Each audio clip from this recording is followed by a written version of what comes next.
Regular meeting of the Barre City Council to order. First item on the agenda is adjustments to the agenda.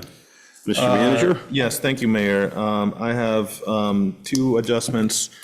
One's at the request of Councilor Stockwell to add at the end of the agenda an item 8I to continue discussion on the clerk position. Charter change. The charter change. And the other would be to move items 8D and 8E of new business right down to the very end of the agenda. Because I won't be here. Exactly. Any objections, council? No objections. And with the council's approval, what I'd also like to do is remove item 4D, which is approve the pilot agreement for 173 South Main Street, from the consent agenda and put it as a standalone agenda item at our next meeting. Reason being, I'm not aware that any delay in approving this. I spoke to the manager. There's a lot that goes into these pilot agreements, or at least as far as I'm concerned, there should be a lot of thought. The last time I can remember doing one was back when Hal Cohen was the executive director of Capstone, and Hal proposed to purchase what was then Beverage Baron and build what you see today. And I've always felt like it's important to be a good partner, and with the good partnerships comes thorough conversations. So at that time, what we said to Hal is the city can't afford to go backwards. So we're content to freeze your assessment where it is and enter into a pilot agreement. That pilot agreement would not state a specific property tax increase. Your property taxes would increase just like everyone else's. Our gift, so to speak, to you is the fact that when you look at that, I think at the time their assessment was $400,000. And so if you look at that facility, they made a very significant investment in that facility that certainly pays dividends to the city of Barre and Central Vermont. I wouldn't argue that. But I'd like to have that same conversation with Downstreet. I think we all understand the circumstances under which they purchased the building, what the price was. I'm not quite clear on what their future plans are. I'm not quite clear on what the status of the program is. My understanding is they're actually running it as a hotel so they can participate in the state hotel voucher program. And so I just had an awful lot of questions, and as I read through this, and Angie wasn't going to be here this evening, hadn't anticipated being here, so I'd like to put it on the agenda at a future meeting with the understanding that any delay is not going to harm them. Mayor? Yes. Oh, sure. Sorry, Mayor. I just to say that there is no issue with the delay. That's totally fine, so no worry there. And I did speak with Angie, and she's able to be here next week. So from our perspective, staff Next perspective, or 2 weeks. Thank you. 2 weeks, Sorry. the 11th. So from the staff perspective, there's absolutely no concern with pulling it off and waiting for Angie to be present at the next council meeting. So yes. No, I'm fine with that, but I read through the plan. I thought it was a solid plan. I liked their idea to transition from doing temporary housing to doing permanent housing. That would really fill a need in Barre City. So I'm hopeful that they will get our support from the full council. And that part I did like, but it was the here to there and what the pilot agreement means. And, most importantly, telling an organization that your property taxes are only, when we're being asked to freeze the assessment at $800,000, when we all know that and are grateful for the significant investment they're going to make. But, sometimes when you do that, it has, especially at a time when we're talking about recreation directors and we're talking about the bulky waste program and whether we can afford that. I just want to have that conversation with them about whether, rather than limit it to a 2%, they could increase just like everyone else does. So that's going to be the basis for the conversation. Okay, so we'll do that. Thank you very much. That took longer than I expected. Council will move on to visitors and communications under item 3. Is there anyone wishing to address the council regarding an item that isn't on the agenda? Okay, I don't see anyone, so we'll move on to item 4, the consent agenda. Council will be approving the minutes of the meetings of 2/11/25 and 2/18/25. Do we have any licenses and permits this week, Madam Clerk? We do not. Okay, so we do not. We will be ratifying the council's 2/11/25 approval of PVR Form 4155. We will be approving the financing for the purchase of a new fire truck. I'll ask the manager to go into a little bit of detail on that. We'll be approving the launch agreement for the MCRF loan, and we'll be authorizing, actually, we will not be authorizing you to execute contracts because we don't have any this week. Is there a motion? Please? Oh, I'm sorry. Can I back up on that? Of course. I do have one permit. I mistakenly put it in with the Nope. liquor licenses. It's Baked with Pride, or Berry Pride Baked with Love. Their scheduled event is for June 7th. Yep. On City Hall Park, and that has cleared the fire department, Nick Cupping and Brad. Got I'd it. like to put that into the license and permit. Understood. Council, is there a motion, please? So moved. Thank you. Second. Take your pick. Moved and seconded. Any discussion? Nicholas, would you Sure. mind just talking a fire little truck? bit about our fire truck? Yeah, absolutely. So we're asking the council's approval for lease finance to purchase a new truck to replace a 1993 engine. These trucks typically have a useful life of about 20 years, and we're well beyond that at this point.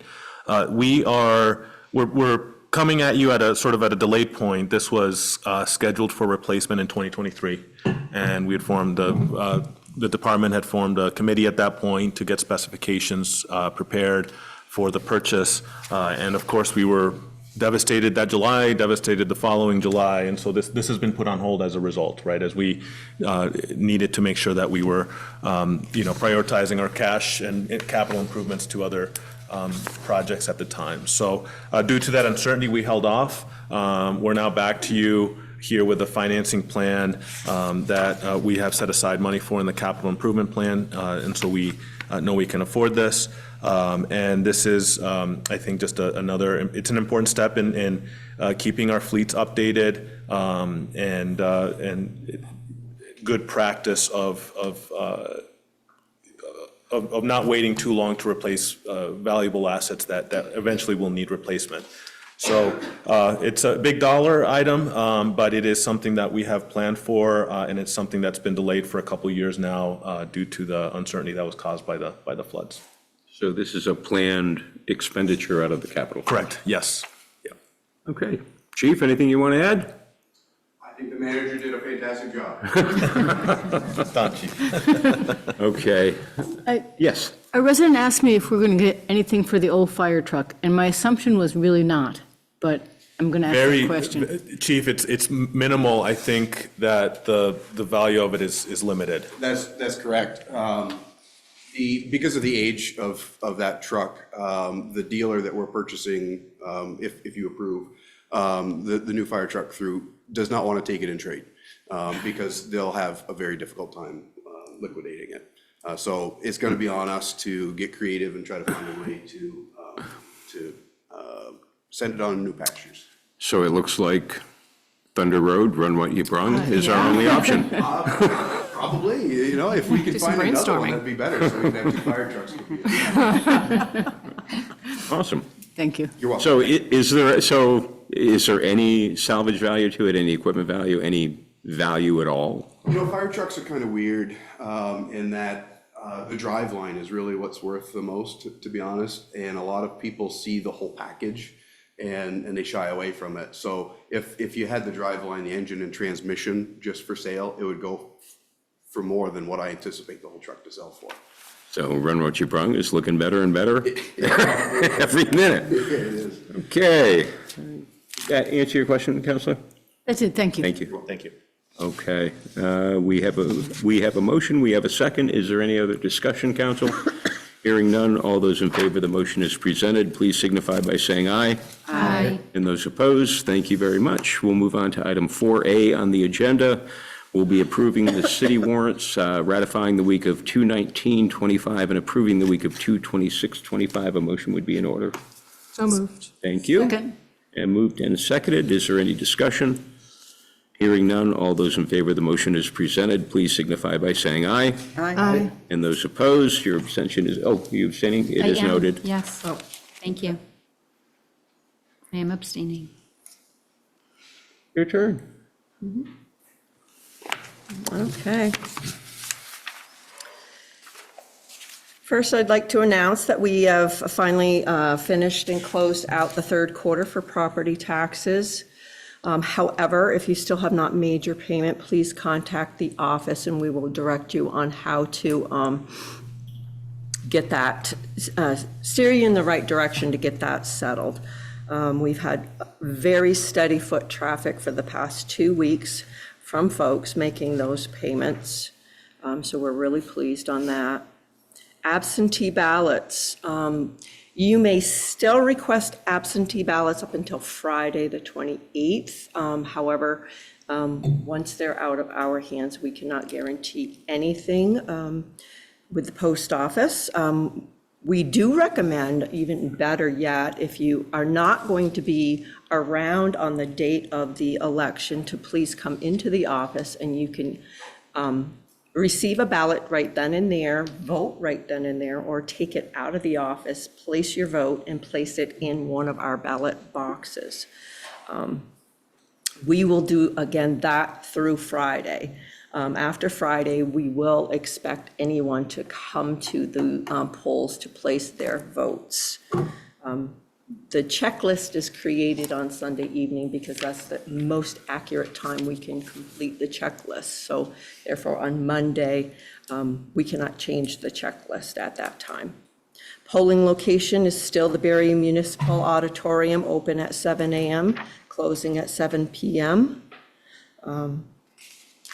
Thirdly, April 1st is the deadline for licensing your dog. If you still have not renewed your canine license, you may do so with a current rabies certificate. The fee of $19 is for any spayed or neutered pets. It's slightly higher if they have not yet been spayed or neutered. If you are making the payment through our payment portal, please allow 2 to 3 weeks for us to process it. We pull those credit card reports on a 2-week basis. And if we determine that your rabies certificate is up to date after pulling that payment, we will proceed further with the process. Parking permits are still available for those who are working within the city. These day permits allow you to park at any green meter throughout the city, and it's helpful for our meter collector, D, to see a parking permit up in the corner. So please come into the office. They are prorated, so as the year proceeds, the cost is reduced. And that is all I have to say for today. Oh, I just want to let everyone know, to date, our absentee ballot issues have risen to 154. We just received 2 more requests at 5:21 this evening. They'll go out tomorrow morning. So it's not too late to request them by mail. Any questions, folks? Okay, thank you very much. Do we have anything under liquor and cannabis control? Yes. Okay, they are in session.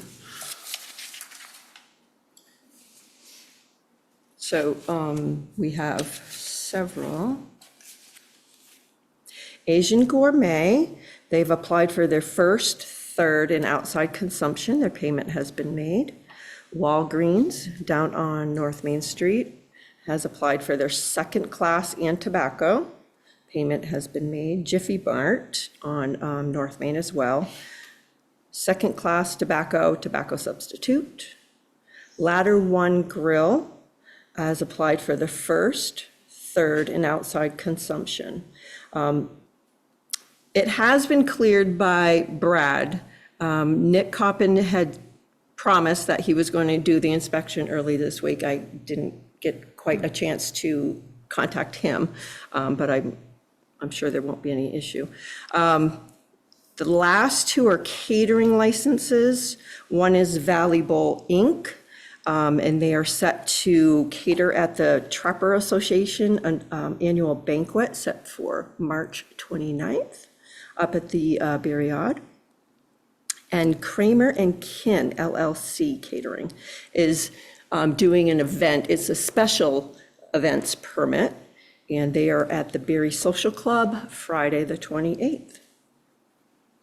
So, council, I think the appropriate motion would be to approve the list. There was one that was waiting. Pending That's inspection by pending Nick. one inspection. So usually what we do is we just approve the list with the condition that the inspection be documented.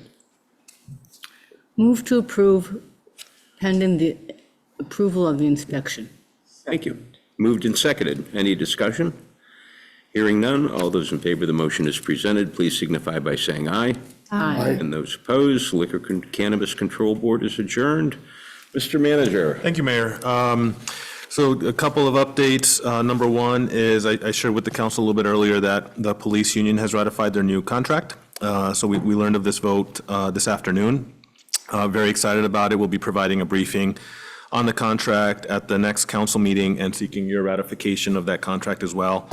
So just appreciate our partnership with the FOP, which represents our uniformed officers.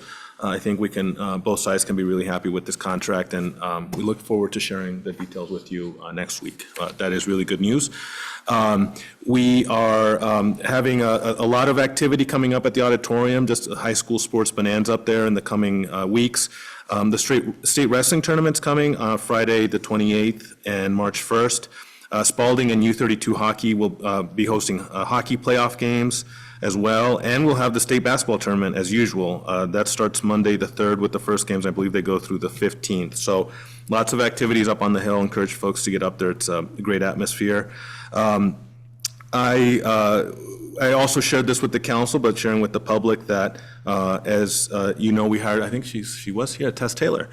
We hired Tess under a state grant 18 months ago, just about, and that was due to expire on April 30th. And so we did not want to lose Tess, and we still had some money left in that grant. So very happy that the Agency of Human Services has granted a no-cost extension until March 31st of 2026. So, we're very happy to have Tess here for about another year plus. She's been doing great work, and I think very, very pleased that she'll continue to be doing that. So thank you, Tess. I will be providing some testimony on Thursday on Prospect Heights to the House Institutions Committee on the governor's $1 million allocation in the capital budget. So very happy that this project is getting attention and potentially new funding. So I will be there at the Capitol Thursday doing that. I want to acknowledge also just the concerns with conditions of the streets, particularly this time of year. I got an email just now. I took phone calls today. I'm sure you're hearing about it from constituents. I know it's really frustrating. I haven't heard anything. So, it's something that, we do get this time of year quite frequently. That's, I think this year, maybe it's worse this year than last year. Maybe this is a little bit tougher winter than we've had in a couple years. But, I want to acknowledge the concerns. We share them. We all live here. We have to drive the streets here. And it certainly is frustrating that it's hard to keep up with them. I do want to share just a couple things. Our big thoroughfares, North and South Main Street, Washington Street, Maple Avenue, those are state highways. Those are responsibilities of the state. I think we've talked about it in the council level before that, obviously something went wrong with the state last paved those streets. I think that's fair to say. And we have unfortunately had to pay out of pocket to fix a couple of the really bad stretches of those roads, right? So the South Main by Cumbies, and we did out here in the core downtown. Those had become really bad, and it just became a safety hazard, so we did them.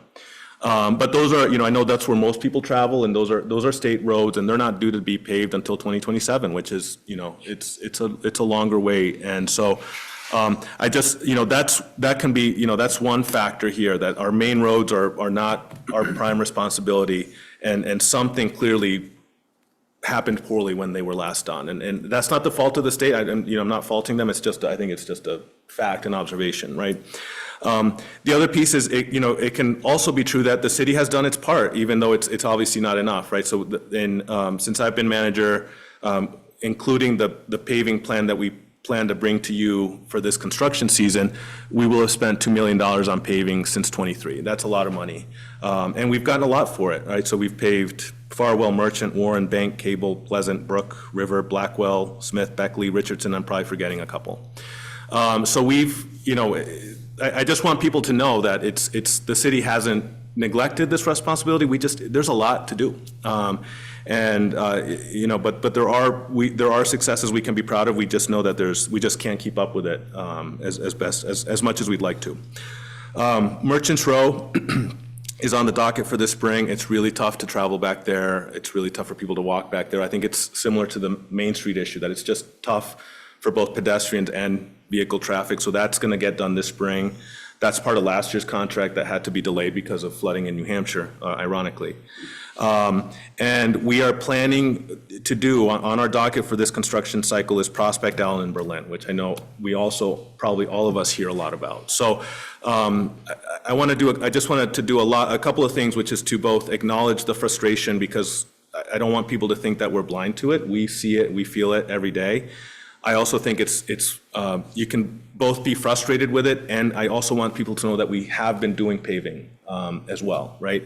And that we really, the big drags on our city that are the state's responsibility, and we have to unfortunately wait a couple more. I know we've been pushing, but we have to wait until they're back on the cycle, right? So that's a long way of just saying we hear you. We're also frustrated, but we're also doing as much as we can, and we hope to have another really ambitious paving plan this summer to keep addressing the high problem areas. And then finally, I want to welcome back Jeff Bergeron to public service as the new counselor for Ward 2. I had the opportunity and pleasure to work with Jeff while he was still on the staff here. Appreciate his devotion to the city, and welcome him back to service in this role. And hope this won't take away from all the time you need in the batting cages, Jeff, to work on that swing. So, but welcome back. It's good to have you up here on the dais. Thanks. Questions, council? No, I just want to point out, we're not the only town that has a lot of potholes. I was driving in Montpelier, and it's just been a really hard winter, and And we have, I've had a few conversations with Secretary Flynn, and he understands their responsibility. So we will be looking probably in the next few weeks to schedule a meeting with Nicholas and with Brian and folks from the state. And, look, we got to get on the other side of it. Yeah. People may take some comfort in knowing that I actually blew out 2 tires hitting a pothole, literally both tires on my right side. I hit the same pothole and blew out 2 tires that were less than a year old. And, and it's not a joking matter, because at times it can be dangerous and it can cause damage to people's vehicles when they can't afford it. And there are some, up on the stretch, the upper stretch towards Quarry Hill of South Main, that are just treacherous. Down on North Main, where you've got that stretch that is currently unpaved. Yeah. Obviously, that was due to a water main break. Yep. right. But like I told the secretary, we've just got to figure out a way to work together. It's, pointing fingers isn't going to fix anything. Complaining isn't going to fix anything. Let's find a productive way. And if the city has to come up with some money to affect some of the pothole repairs, or human resources, well, let's do that, but let's just figure out a way to get it done. So. Yeah, and if I may, Mayor, I would be remiss to say, the state has a paving cycle just like we have paving cycles too, right? So I don't think it's really a blame thing. And they have done, they've been, particularly Secretary Flynn has been a great partner. The reason that North Main isn't so bad is because they basically repaved all of that. So it's certainly a give and take. After the flood, when North Main was destroyed, and that was, so, we appreciated that. yeah. Yes. So I understand that we've been doing paving, and I also understand that this happens every year. We hear every year that the potholes are really bad. I'm assuming we go out and patch. We do, yeah. And if someone has like a really giant hole that has just, Yeah.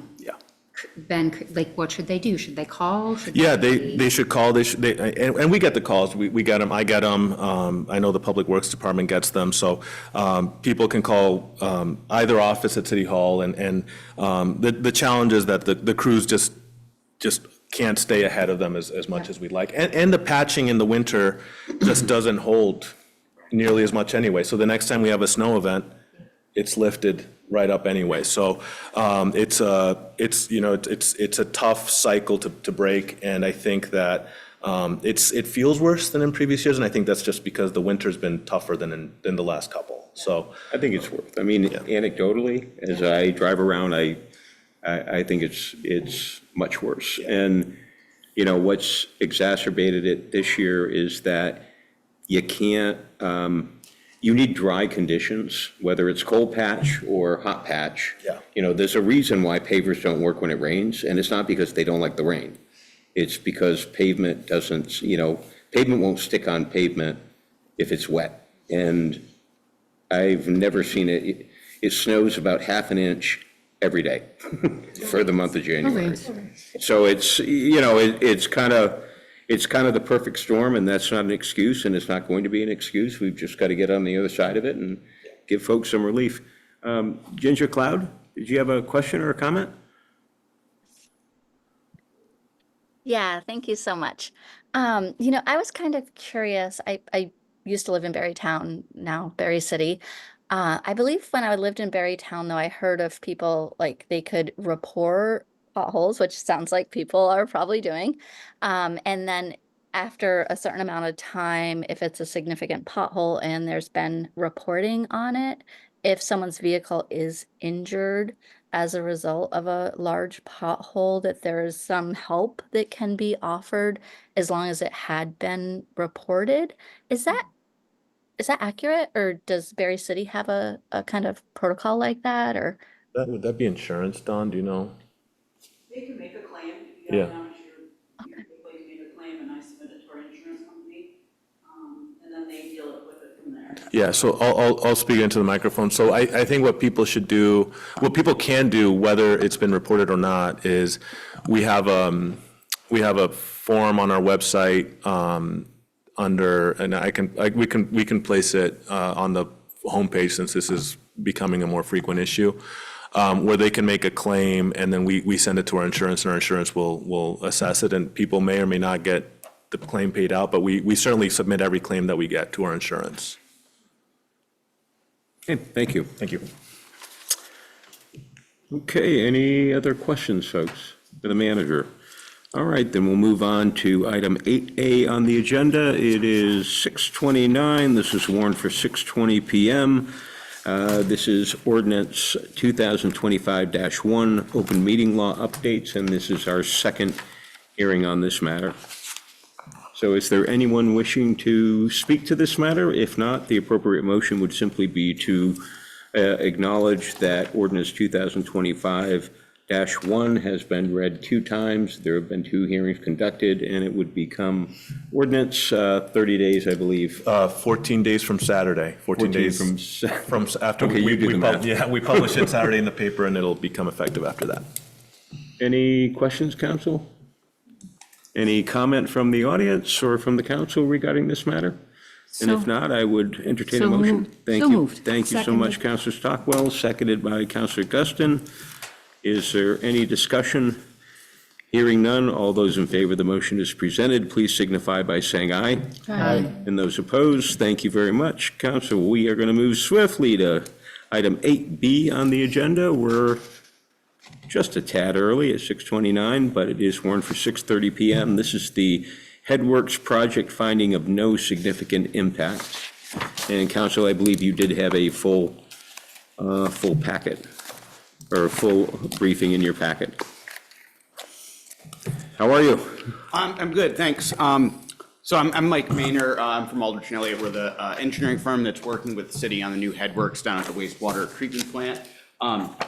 And there is a certain process that the state wants to make sure we follow with this hearing. This is related to the USDA and CWSRF funding, because it's federally funded. We have to go through the whole NEPA process. And basically this has to be officially opened as a hearing. I'll do this quick presentation. The floor then gets open for public comment, and if no one has any, then it's, officially ended. So.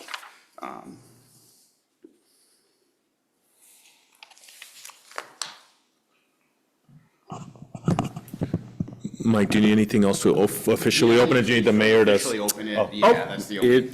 Yeah, I believe I did, Mike. Said that this is a public hearing warned for 6:30 PM on the Headworks project, finding of no significant impact. Great, thanks. So I'll just run through the presentation here. So this is for the finding of no significant impact for the Headworks upgrade. So quick project description. The existing Headworks is going to be demolished. There's going to be a new Headworks building built. It's about 2,000 square feet. And that's going to include a new screen, new washer compactor, and a new vortex grit removal system. And the purpose of all that is just to protect all that downstream equipment at the wastewater plant. Next slide. So all federally funded projects have to comply with the National Environmental Policy Act, or NEPA. As part of this process, the State Clean Water Revolving Loan Fund review the information we provide them with the project, and if they believe it qualifies, they'll issue a finding of no significant impact. So next slide. The process there. So we prepare this environmental report. We identify any potential environmental impacts. The state independently reviews and verifies that. They'll issue the finding of no significant impact. There's this public hearing and then a 30-day public comment period. And then if there's no comments, they can issue this determination. If there is, they can still issue the determination. They just have to respond to those comments. So FONSI, finding of no significant impact, is a document that presents the reasons why the Vermont DEC has concluded that there are no significant environmental impacts associated with the project, or that those impacts can be reasonably addressed through mitigation. For this project, we review 9 different categories, and in this case, the potentially impacted resource is a floodplain. Go to the next slide. You can see a map of the floodplain. Left is to the west, up is north here. You can see the new Headworks building. It's within the floodplain, so it's within both the 100-year floodplain and the 500-year floodplain. The 100-year base flood elevation is 579 feet here.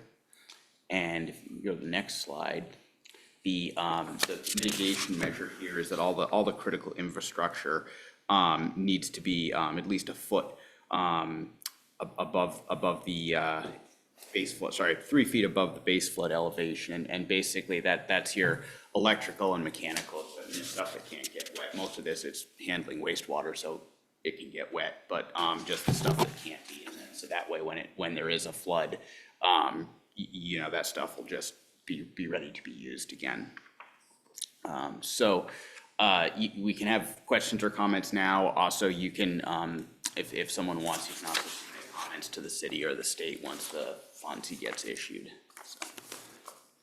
And where should they direct those, Mike, if someone does have a comment or a question? Yeah, you can direct them to the the city manager, and then there's also a contact on the state's website for who that'll be in the funds once that's issued as well. Understood. Council, any questions on your end? Thank you very much. Thank you. Okay, awesome, great. Officially close the hearing, I guess? I will declare the hearing closed. It is 6:35 PM. Okay, moving right along, Council, we have a volunteer appointment. This is the Justice, Equity, Diversity, Inclusion, and Belonging Committee. Carlos Piera? Did I butcher it too badly? No, not too bad. Okay, it's got 3 vowels like Lausanne, so. How are you? Can I call you Carlos? It's gonna be easier. Why don't you introduce yourself? Floor is yours. So my name is Carlos Pereira. I'm applying to join the JEDIB committee, Justice, Equity, Diversity, Inclusion, and Belonging Committee. I'm interested in joining. I took, they offered a training in January that I sat in on. I've been aware of their existence here in the city. I've lived in Barre since about a year and a half ago, and I am a restorative justice practitioner in Montpelier. So, and within my job functions, I'm also engaged in the diversity work that the justice centers around the state are doing. So I'm very interested in the work. It's work that I've kept up on and trained myself in over the last number of years.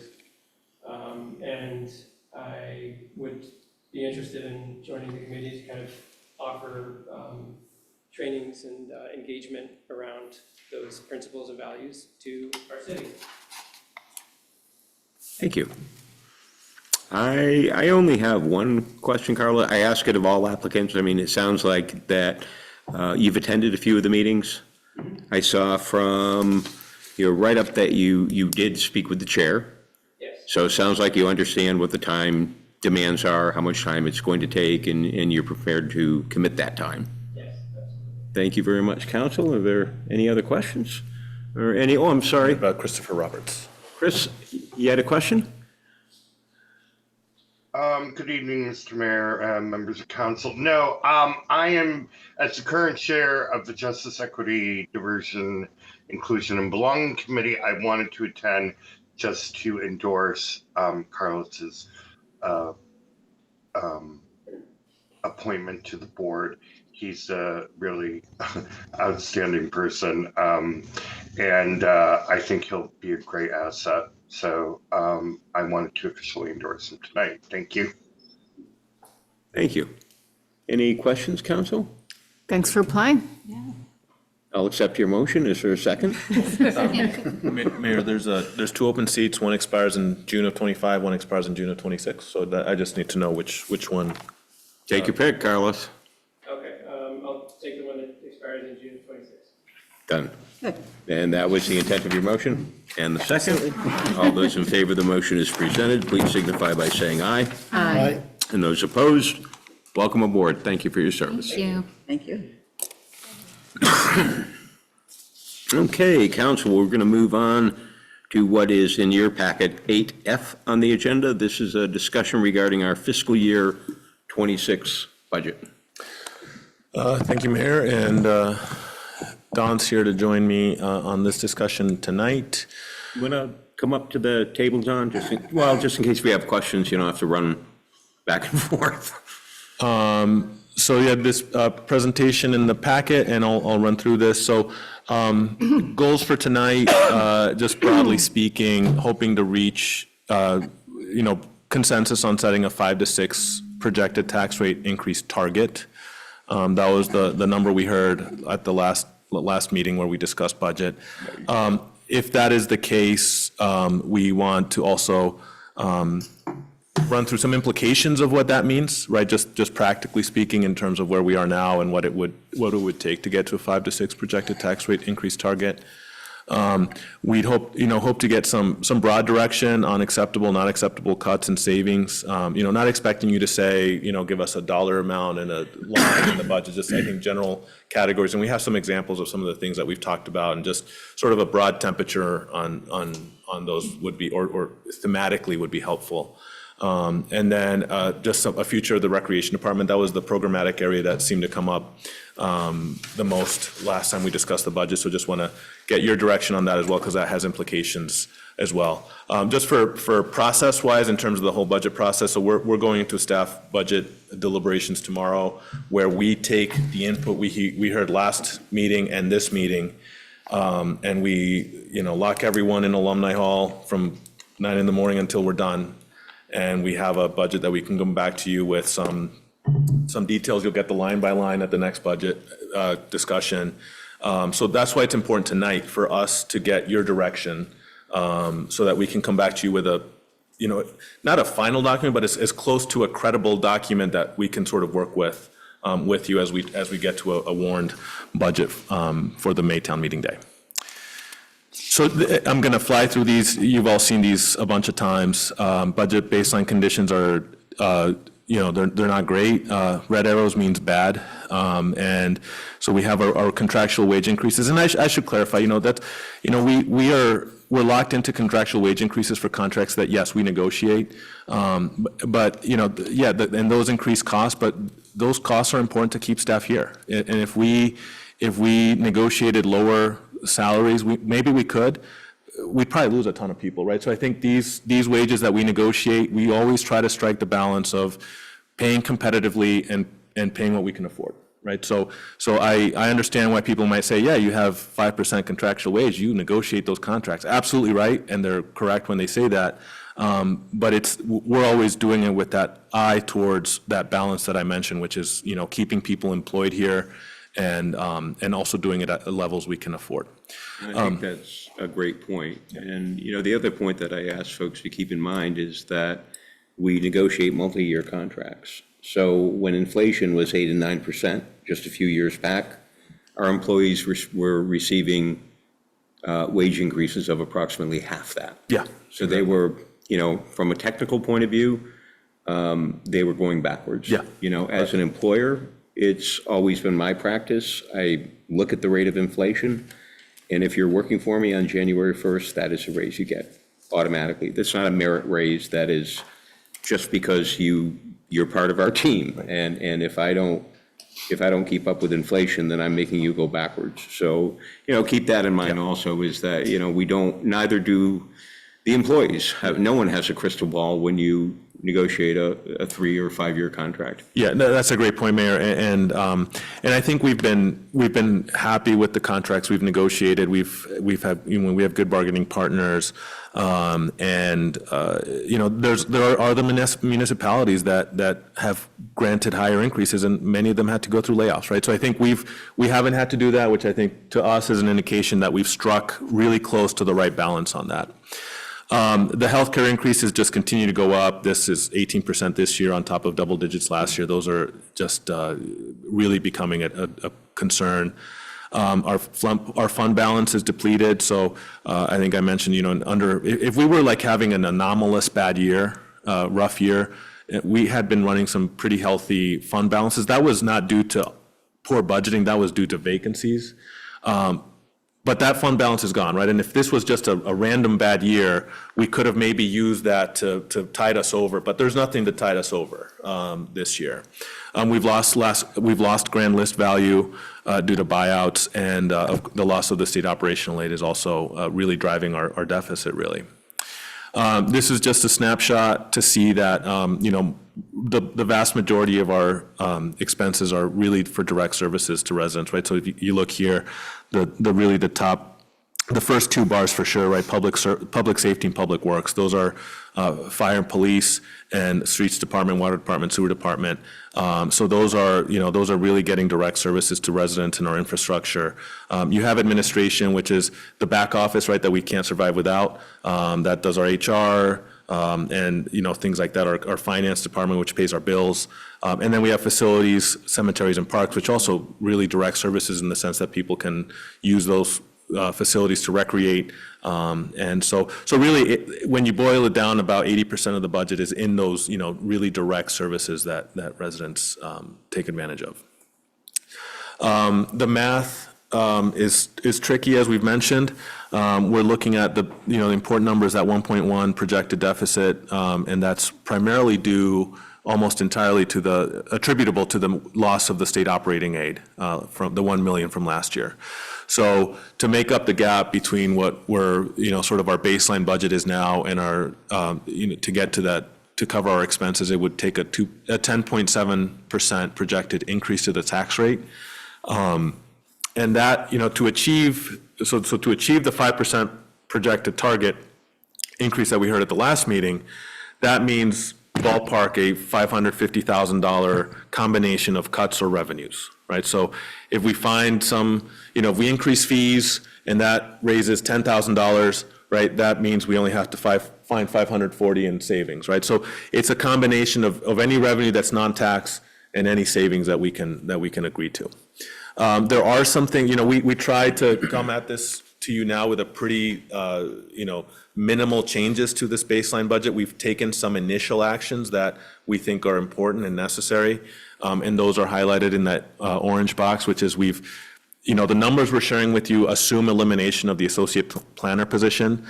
Despite our best efforts, we have just really struggled to fill that position. I think it comes down to the salary at this point. This now stretches multiple managers, multiple HR administrators, I don't think this is a matter of, people not trying to fill it. I think it's just that we're not paying what that position's worth.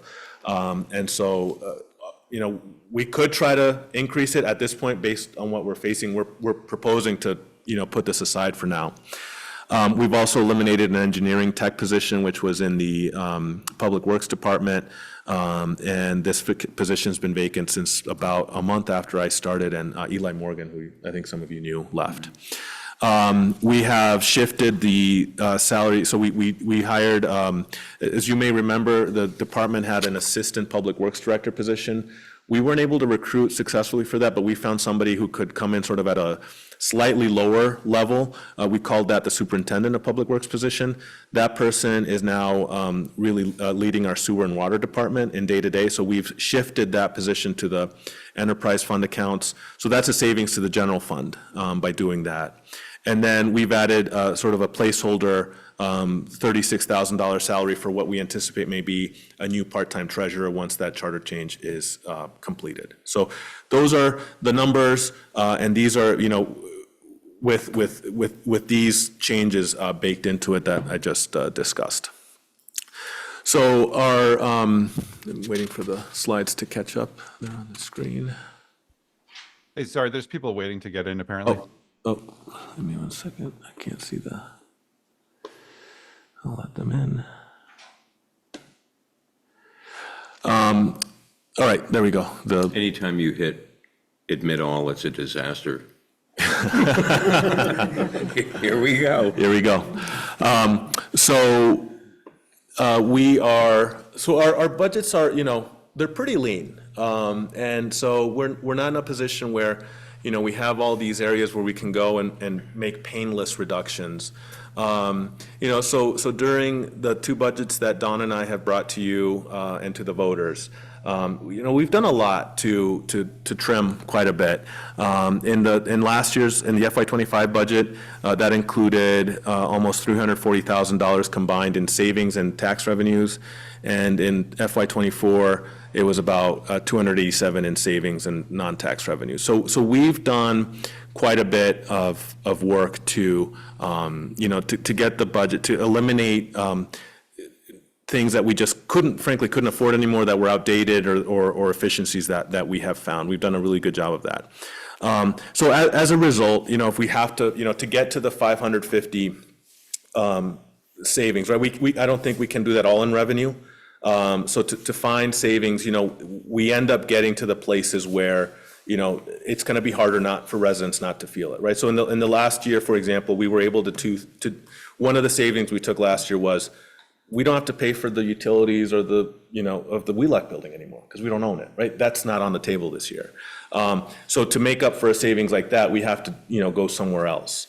And so that's why we get to things like the bulky waste, lawn waste, which they're not big dollar figures, but they're the things that we have the most direct control over.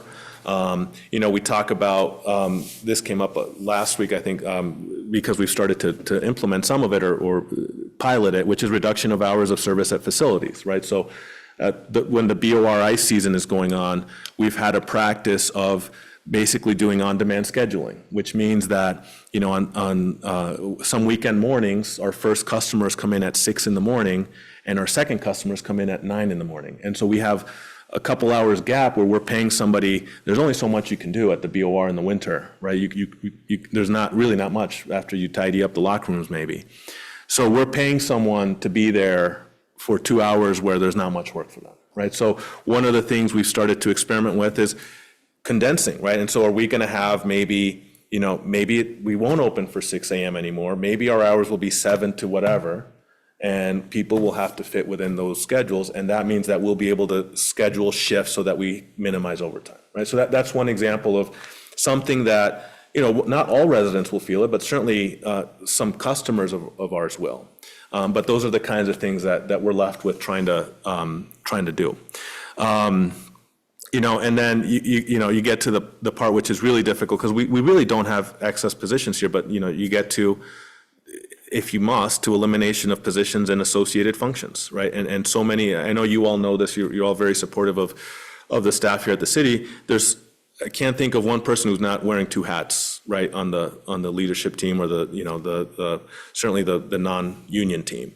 And so it gets difficult. We don't have that, that excess function. We were thrilled to be able to extend tests because that's a state-funded position that frankly, if we hadn't gotten funded, we weren't certain we could keep her here, right? And so that's why that was so huge. And we just don't have that room that other municipalities might. Next slide, if it'll go. So this is just to give you some ideas of what we did last year, just for table setting. I mentioned last year we found about $93,000 in new non-tax revenue. So these were all direct relief to property taxes, right? So we recognized higher pilot payments, which this is controlled by the state. This was great news, and I believe this is all being driven by the fact that the LOT payments are trending higher, and I know there's legislation contemplated in Montpelier to allow municipalities to keep more of that. So that could help us. We increased Civic Center rental projections, and that was primarily due to the turf. We had some interest income, additional highway aid. You can see the list here. Very limited increase on the fee side of it. We did get creative with some of our funds. So for example, we used some Semper Bond annuity to fund some playground maintenance, which has been both an allowed use of Semper Bond and relief for the property tax, the tax levy. And we did similarly, we did that with opioid settlement funds. So there's opportunities to do that this year. We got the very generous Cozy Trust, and so that'll gain some interest, and that may be an opportunity for us to offset some of the cemetery payments as well. Can I ask John a question on that note? I mean, we're seeing, obviously, we had an extended period where prime interest rate was 3.25%. And then the Fed raised the prime interest rate 8 times in 12 months, which was unprecedented. The banks lagged. So the banks didn't go up as quickly as the prime lending rate went up, but they eventually did. So, we're seeing it kind of on the investment side that, literally a 400% increase in interest income in a year. And I would think at the city, that's got to be a fairly significant number. If we apply a 3.5% to 4% interest rate to our excess cash funds, that's got to be a number that exceeds 6 figures, no? I would have to look into that before I can. No, that's okay. But yeah, it's definitely significantly higher. The thing is, though, that we don't recognize any of that in the general fund. Right. That's the kicker. And I'm not sure, I'd have to look into whether, because cemetery fund, obviously separate fund, they have a significant cash balance right now. There are restrictions, obviously, on that cash balance, but I don't know that the city is restricted from moving interest income. So, last time I was at the city hall. Thank you. Yeah, whatever. So I don't know whether, so those are going to be, some of the things that I'm looking into just to see if we can't offset some of these expenses. It looks like we are. Amy, you mind telling us if you can hear us? I can, and not Okay. anything I don't want to hear. Sorry, folks. We're going to give some serious consideration. It seems to be that, it seems to occur, as I called it, whenever Nicholas just admits all, in an effort to just get people admitted quickly. But we put our link on each agenda. And so I think what we're going to start doing is letting folks know that you're going to have to go to the city webpage and copy a link. We're not going to put it right on the agenda. Obviously, we don't like this any more than you do. So Nicholas, you were on. Yes. Maybe you were on last year, facilities and grounds budget cuts detail. Around there. 1-3. Yeah, let me get close to that. You good? There you go. Yeah, so this is the next, so this is some of the non-tax revenue. And then just to give you, again, just a sort of a sense of the types of savings we look for, which may or may not be there this year. This is on the facility side. You know, we found savings in fuel oil. The solar project's really been helpful. And, you know, electricity, propane, some of these were linked to the Wheelock building.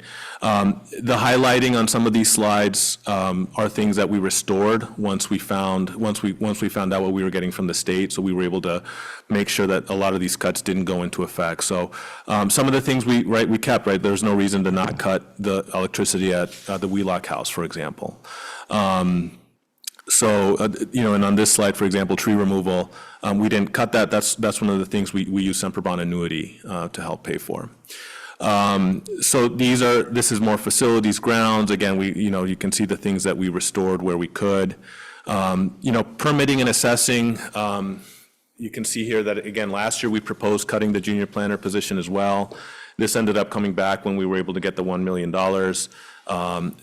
But this is, you know, a lot of, this is just to show you, a lot of our departments, and you'll see this in others as well, is permitting office doesn't have a lot of cuts to make, right? So we were limited, right? Their budget is primarily the staff who work there and just a few other items in addition to that.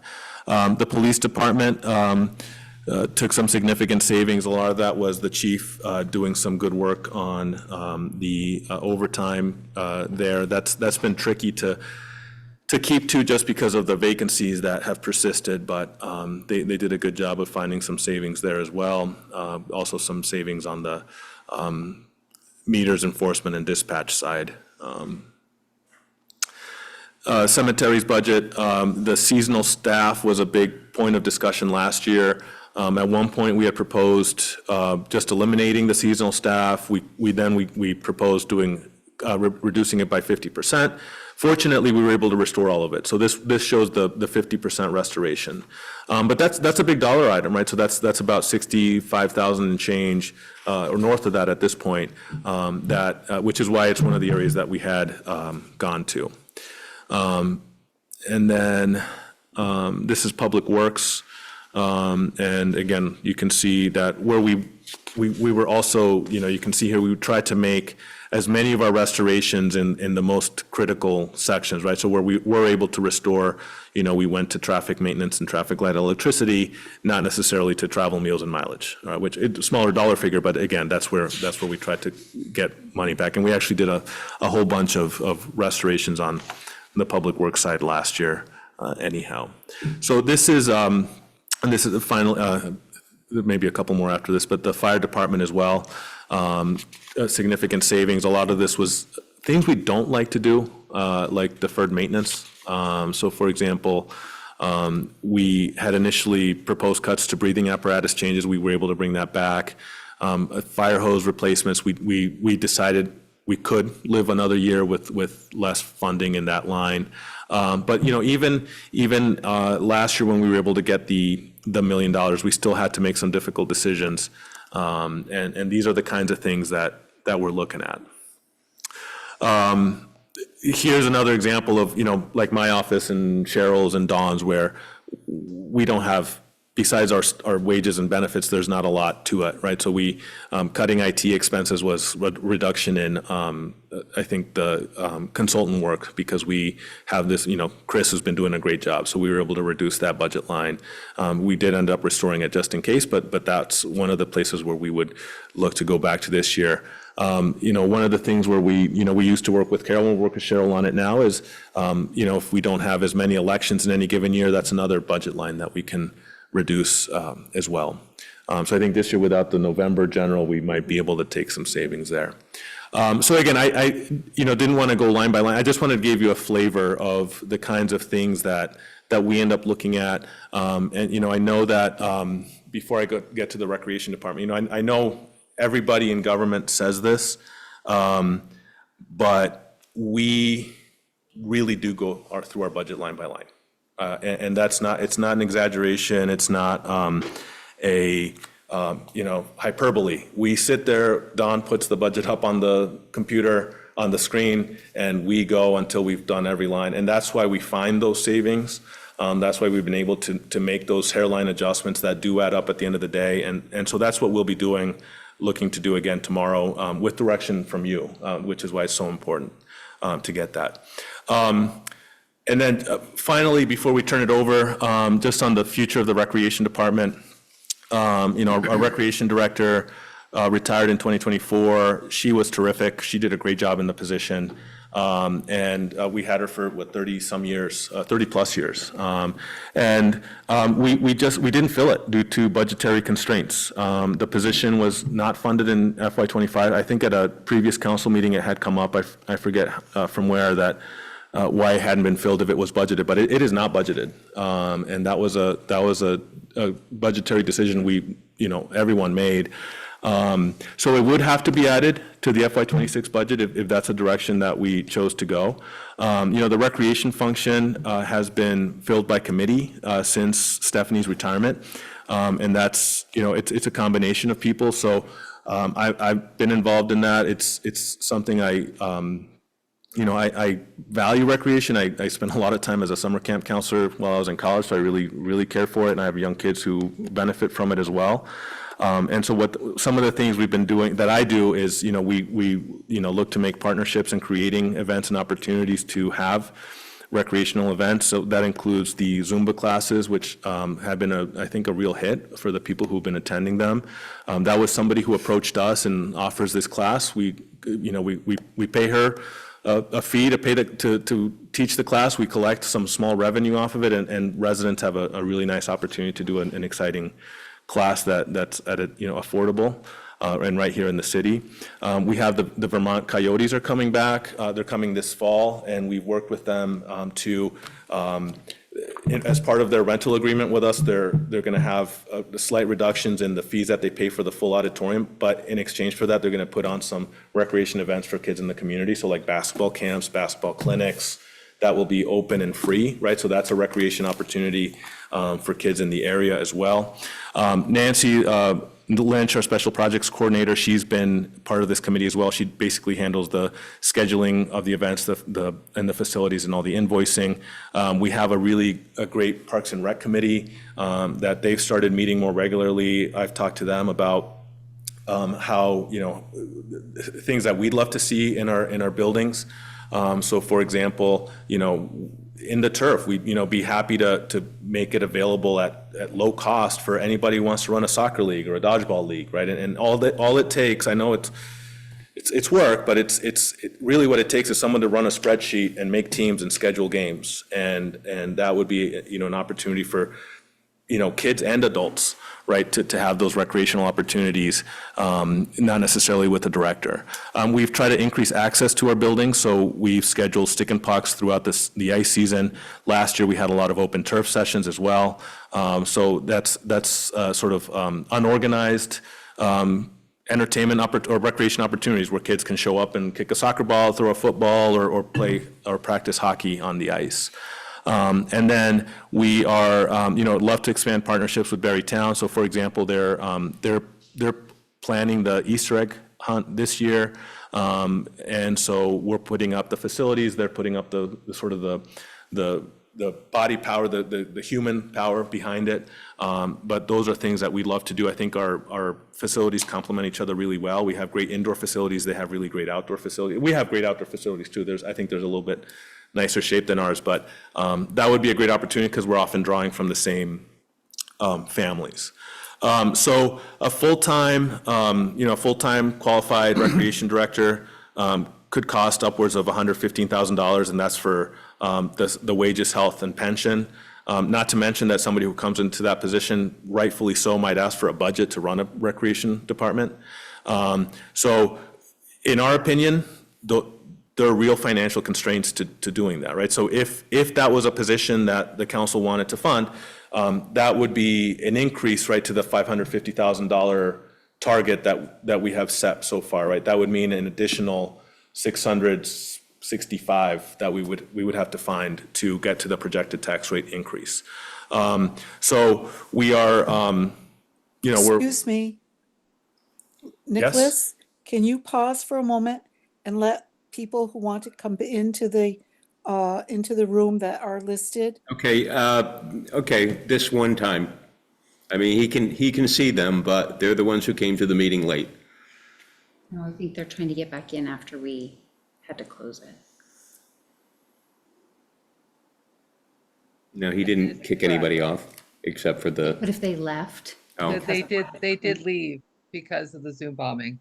then Mute they them. trying to come back in.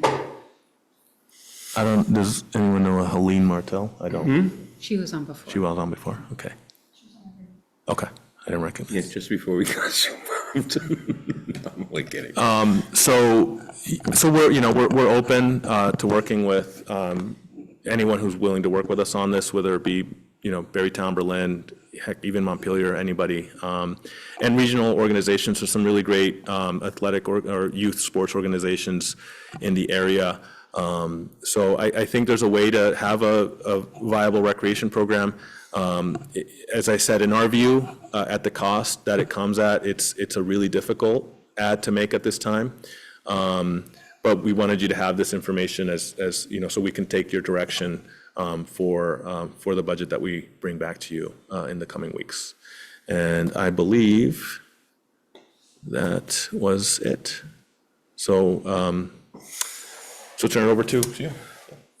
Questions, council, or just comments? Yes, Councilor Stockwell. I know that DPW would like more staff, and I'm wondering how DPW staffing compares to other towns of the same size, and also in terms of pay. I don't know, I don't know all towns. I know that it's smaller, I believe, than the Montpelier Public Works Department in terms of headcount. And we will, just for process purposes, we are scheduled to have the departments come in over the next 2 meetings as well, and Public Works is the 25th, I think. So we will be able to give you the detailed departmental breakdowns. We are smaller than Montpelier. I think we're probably bigger than Berrytown, but that we have a different workload than Berrytown. Probably on a per capita basis and probably on the basis of the needs of the city, we're probably smaller than we should be. Pay-wise, I don't think we're too far off the mark. I mean, we had a pretty decent contract. We did a contract right before the flooding. So we did 5% increases for 3 years. And so I think that generally speaking, they're pretty comparable at the union positions to their, to other municipalities. Headcount, I'm sure that on a per capita basis, I'm sure that the findings would be that we're probably understaffed. And the other basis that I would use to say that is that when we settled the assurance of discontinuance with the state last year, whenever that was, part of that was that a finding that based on a industry metric, our wastewater treatment plant is underfunded by like 9 positions, something like bizarre like that. So that gives you just sort of a metric that we are generally lower than probably a municipality of similar needs would be. Thank you. Yep. Councilor Spaulding? I'll get to everybody. I'll just go this way if that's okay. So I have a few questions and thoughts. I think I've probably said this more times and everyone will get very tired of it, but I think that you could have a recreation director and provide full summer camps and/or after-school programs, and they could sustain their own salary and their own budget. I don't know how other communities do this. Montpelier, Waterbury, there are multiple communities in the state. We have beautiful facilities. We have a pool. I don't understand how we're a city of this size and not offering these kinds of programs for families. And so I would encourage us to think about that. And in that same vein, I went to a meeting. There was an invitation from Central Vermont Economic Development. Is it council? anyway, for the consolidated plan and with the Department of Housing and Community Development. And one of the things that they said was that you could use the CDBG, which is the Community Development Block Grant, for community centers and potentially after-school programs and potentially rec departments. So one of my questions is, why are we not looking into using that? I realize we don't probably have the people to be able to apply for those, but if a rec director was hired, they could apply for those kinds of grants. And then my other thoughts are, and I'm, probably going to get strung up for this, but my question is about BADC and the Barre Partnership, and if we could think about how we might find some savings by not funding those as fully. And my last question is about reappraisals, because I know we're going through reappraisals, and when does that hit in relation to this budget? It won't hit this budget. I think it's the following budget. Okay, thank you. And I would, Councilor Spaulding, just one point on the recreation program, summer camps. My observation, we did run some summer camps on a limited basis. My observation was the uptake was not super high. And I don't know what the cause of that was. And I think based on the demographics of our city, the fees we're able to charge tend to make it really difficult to fully cover the costs of that, right? So one of the things we're finding is that even though we've priced, for example, the turf, I think really pretty affordably for what neighboring arenas charge for turf, we still struggle to get anybody who's not the school district or the lacrosse league to rent it. What would be really great would be to make it to a point where a family, 10 kids in a neighborhood could, their families could rent it for 2 hours of soccer, right? And that's, it's a little bit overpriced for them, and that's one of the things that I want to look at with the fee schedule. But that just to point out that we don't have, at least it was my observation that we have a little bit less elasticity in terms of what we can charge our customers and it makes it difficult to make up some of those things. So if I could respond, I ran after-school programs and a summer program for the YMCA, and I think there are ways to do it. So I would encourage you. I think people are not looking for, half-day programs. They're looking for every day, all day, Monday through Friday, working parents who need childcare in the summertime when there's no school. And so if we were to offer a program like that, I don't think it would just be Barre people who would sign up for it. I know Barre people who bring their kids to Montpelier because that's where they can get childcare for the summer. So I think that we could offer a similar program, and we can't have it be, well, it's this week and it's for 3 hours. That doesn't work for working parents. And then if you want to talk about an after-school program, we have beautiful space up at the auditorium and Alumni Hall and excellent facilities to be able to have, all kinds of indoor activities with an after-school program.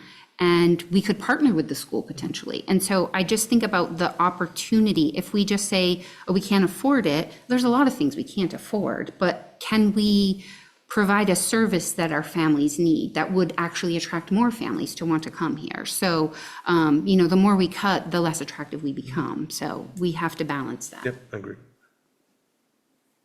Thank you. Councilor Bergeron. Just to the summer camp you brought up, I know we ran summer camps. They were what I called camps in a box. They came from outside. They were pretty expensive. We had to pay for them to come here. And I think they were limited to 10 kids per program. So that kind of tied us up. Another thing I've been thinking is, looking at sharing a rec director with Barre Town. Yeah, I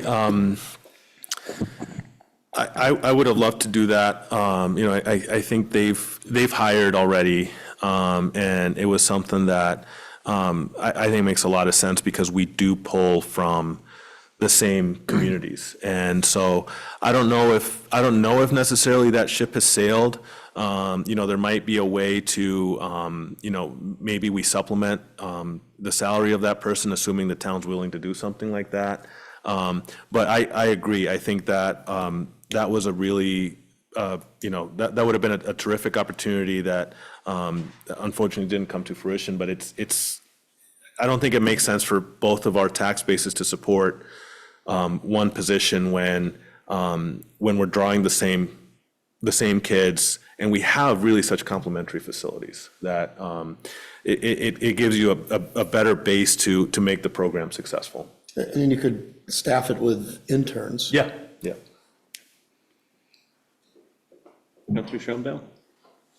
My initial question, and then I'm intrigued by what Councilor Spalding was suggesting, was how sustainable is it for the groups that are coming together right now to maintain that pace? Because everybody has other jobs to do also. Yeah, I think that, Don and I don't spend a whole lot of time on it in reality. I mean, we had the Zumba thing, we work on the Coyote, we work sort of on the higher level ones.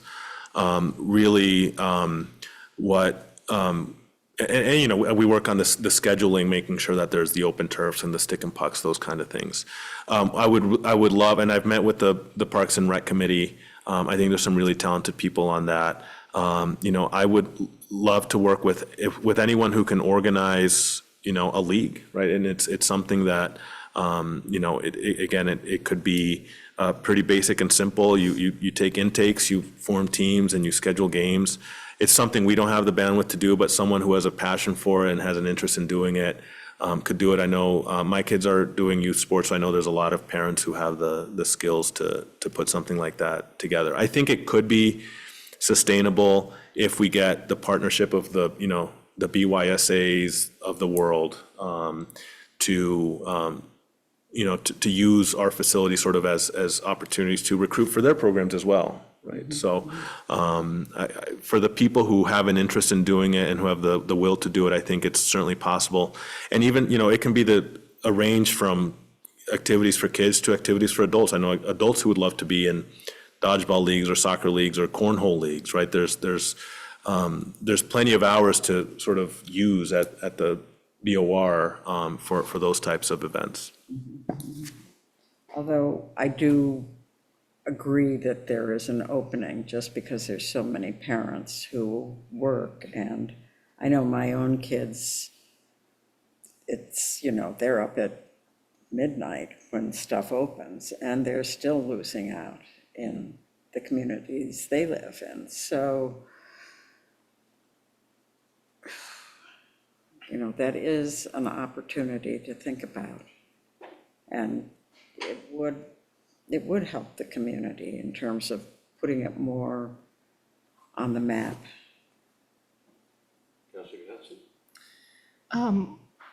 Nicholas, what is the city's current strategy around realizing revenue sources like grants or foundation asks for We have more. any part of the budget? Yeah, This I'm specifically looking. We have more ever since we brought Nancy on board. Those are the kinds of things that she has the skill set and the direction to go after.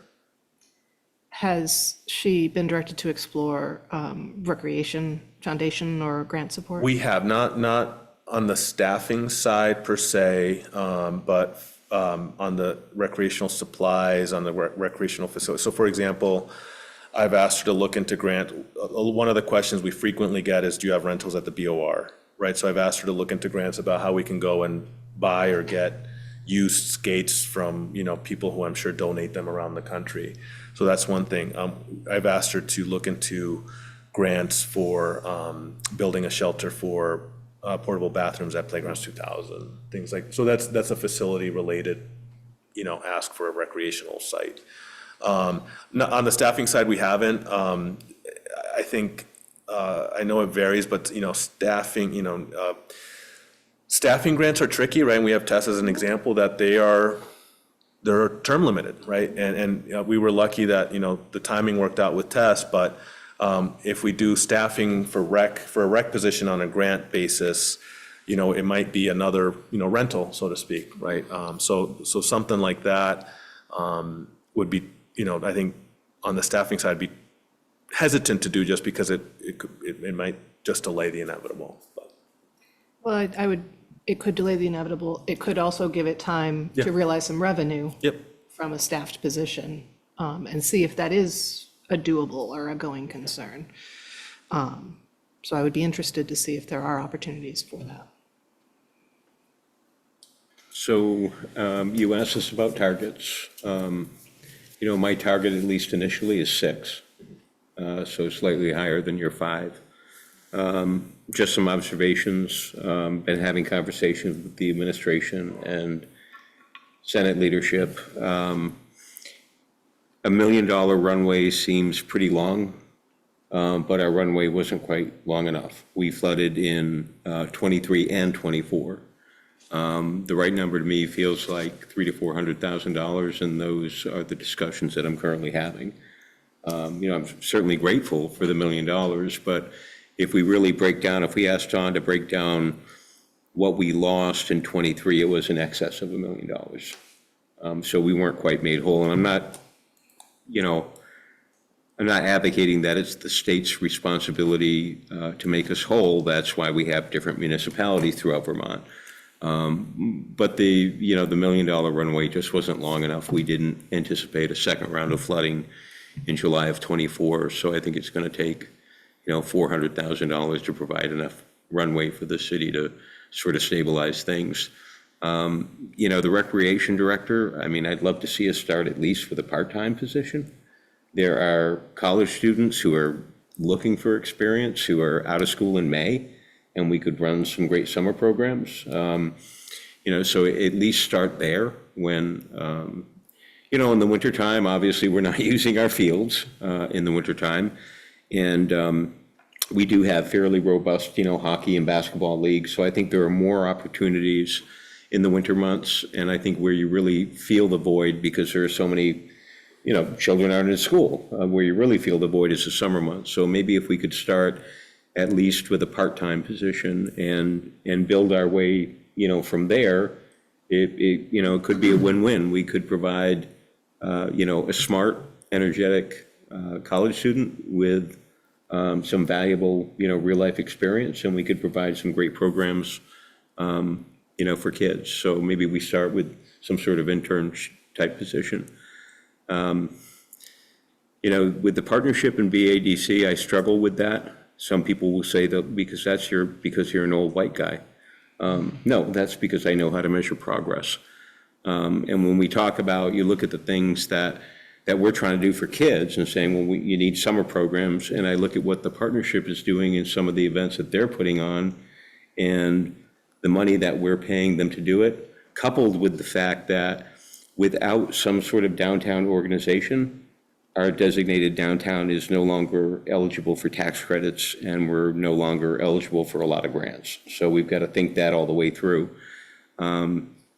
Sometimes you can cut your way to the bottom, and I'm not interested in doing that. I would certainly support a 6% tax increase. I realize that people may not like that, but I think we've built some programs and done some things that we can be proud of. And I just hate to see us abandon them. I look at the work that BADC did. I'm not happy that they're without an executive director right now. But I look at the work that they have done at the city. The original Prospect Heights grants that totaled MBRC grant that totaled $2.8 million. We talk a lot about our facilities. They were solely responsible for the fact that we received a large grant for the auditorium that, we're currently enjoying the proceeds of now. So I think we have to be careful about cutting programs that may be struggling right now, but have the potential to really work well for the city. And I think, Nicholas, it was you who said, I love partnerships where we don't have to pay for the whole thing. So I think that's what we need to try to do going forward. So as far as I'm concerned, everything's on the table. come to us with that budget that's going to shock us a little bit, and then, which is the way we've always done it, and then we, we move forward from there after some discussion. Yes? I would also like to consider cuts to BADC and the partnership. Not that I don't want economic development, but I think we could think about, just like with recreation, we can think about other ways to do it. Do you have one? I mean, yeah, I mean, again, partnership opportunities and leveraging opportunities so that we're not bearing the entire cost of it, I think are a good thing, just like we could do with recreation. So, with that, you got enough to go out? I'm think we have sorry, enough for did anyone in tomorrow. the audience have a question or comment that they'd like to ask? No, I don't see anyone, so we'll move on, and we will move on to the flood resiliency plan update. Councilor Guston, it's all yours. Thank you very much. We will give Nicholas just a moment to call up the PowerPoint, and I will apologize, this is a delayed presentation. I was really quite exceedingly ill the evening I was supposed to deliver it, so we are running a touch behind. Thank you very much. All right, so updates tonight are to two different plan sections, 1.4, citizen-led neighborhood flood knowledge, and 1.5, resident education. I won't read them all out, but they're up there and in the packet for people to take a look at. These pieces made it into the flood plan from a couple of different angles. Individual outreach identified more widespread damage. For those who came to those tents on the Aldrich Library lawn to volunteer, you may know that at a certain point, we were tasking out people to do individual door knocking in neighborhoods around the city in order to discover more people who needed help. And from that outreach effort, found more people who needed help.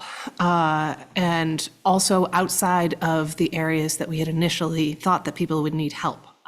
So thinking of flooding in the city as a cohesive whole. The ward meetings that were held in early 2024 included both some education components. There were presentations about the ways in which flooding occurs and also some mechanisms for capturing knowledge. People were invited to draw on maps and indicate what they knew and remembered about flooding. And those were both, I think, well received by the people at the meetings. So this looks to build on that. And also during the drafting of the flood resiliency plan itself, people spoke to, we talked a lot about the plan as a resident-centered plan for recovery and resiliency, and this is another way of moving that forward. Thank you. So, following on the budget conversation, this project is already funded by an outside source. The Vermont Council on Rural Development has a small grant opportunity called the Climate Catalyst Innovation Fund. And in partnership with Nancy Lynch and Tess Taylor, we sat down to write a grant. We looked at the flood plan and thought what might fit. I've put up their own description in their own words of the kinds of projects that they have funded around the state. So we thought what from the flood plan fits that call for proposals and settled on those two sections. Catch up. Just takes There we go. So we have two pieces to this plan. The first are neighborhood walks. There are 5 walks around neighborhoods. The idea behind here is to identify hyperlocal water and flooding challenges. Residents will gather and walk the length of a street together to identify ways they've seen water flow and cause problems.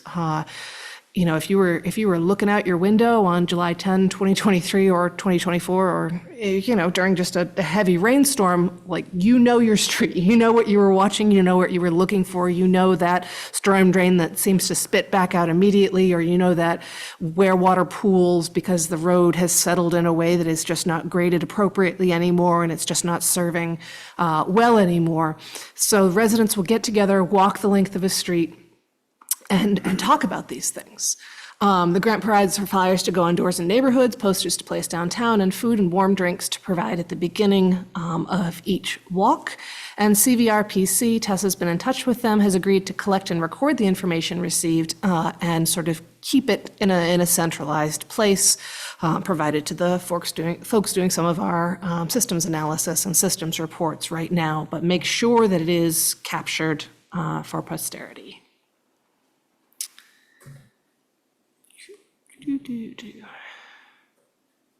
Great. So we have 5 neighborhoods that we will be in this weekend. The first ones are coming up. Each of them happen at 1 p.m. Saturday will be at Courier Park in the corner of East and North Streets, right on the corner of Courier Park. Just go to Courier Park, you'll see a group of people, you can't miss it. Like I said, we'll have food and warm drinks, and then we will set off. Courier Park is, this is the only one that doesn't have like a street to walk down because it's sort of like a block, so we'll like walk around a square and talk to folks. And then Prospect Street, Sunday, March 2nd at 1 p.m. We'll meet at the corner of Prospect and Burnham, which is just the other side of the river at the base of Prospect Street.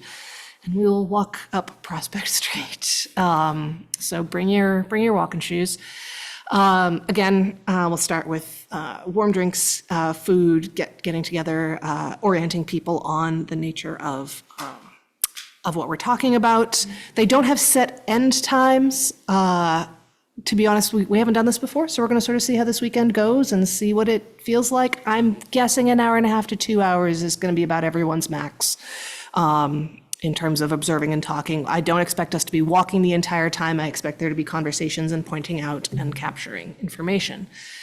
Future weekends will be Orange Street, meeting at the base of Orange and Liberty, and then going, I guess it is technically uphill at the length of Orange Street. Tremont Street will start at the corner of Tremont and, I'm blanking on the name, Sheridan. And then walk Tremont Street, and then Berlin Street will start on the other side of the Beltline at the corner of Berlin and Railroad and go up Berlin Street. Again, these are meant to be a mix of places that we have not necessarily, they all experienced some level of flooding or washout. We know that already. But these are meant to be additional information gathering and additional attention paid to neighborhoods that maybe were not considered, most of them, Courier Park maybe being the exception, frontline flooding areas. Can I ask you a question? Absolutely. Will there be another way for people to participate? Let's say they can't walk up Prospect Street or they have a scheduling conflict. Is there another way for them to say, hey, I would love to do this, but I can't, so I'd like to share this information with you? They can, thank you, that's a good point. They should just reach out to me directly and I'll make sure it is their information. They can describe more fully if they'd like to meet me separately. I can try and find some time to if they want to point to a specific thing. And I'll find a way to make sure that information is captured in the same way that all the other is. Thank you. Will you report back what you found? So then if someone's like, oh yeah, it was included, great, it's there. Or if someone's like, hey, you missed this really big thing and I want to share that with you, would we be able to share it out? The information that you get from in some kind of public way for people? Okay. Yes, yeah, sorry, I was just, I'm like, my gears were turning in the back of my head while I was listening to you. Yes, we'll make sure that once these are completed, I'll come back to council and just do a top line review of what we found. Thank you. Yeah. I'd just like to say, I think this is such a great thing to do. I think this is a really wonderful community opportunity. Thank you. And I think, we'll see how it goes, right? We haven't done these before. Would love to repeat them going forward. If they prove, I know that they're going to prove useful on some level, for absolute sure, but we're going to have to sort of see what they're like. And would certainly take advice or thoughts from residents on other places to go. I base this just on looking at the maps from when we were doing all those volunteer work for where we got a lot of reports that, again, were not necessarily always front line.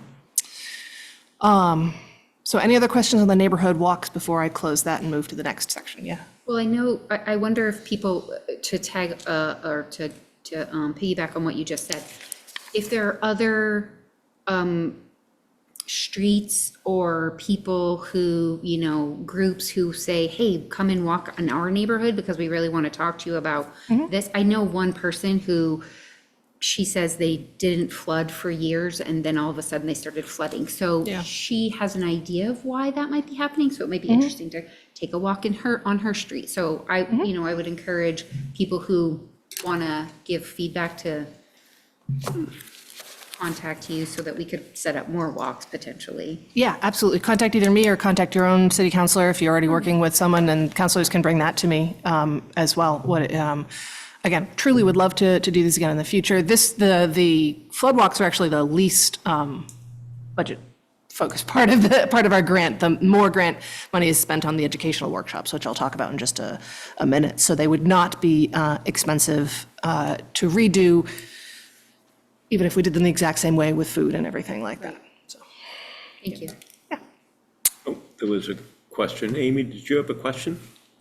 Yeah, I was just wondering about if you're looking for feedback on people on stormwater, rather than just flood events per se. I'm particularly thinking of sections of Railroad Street.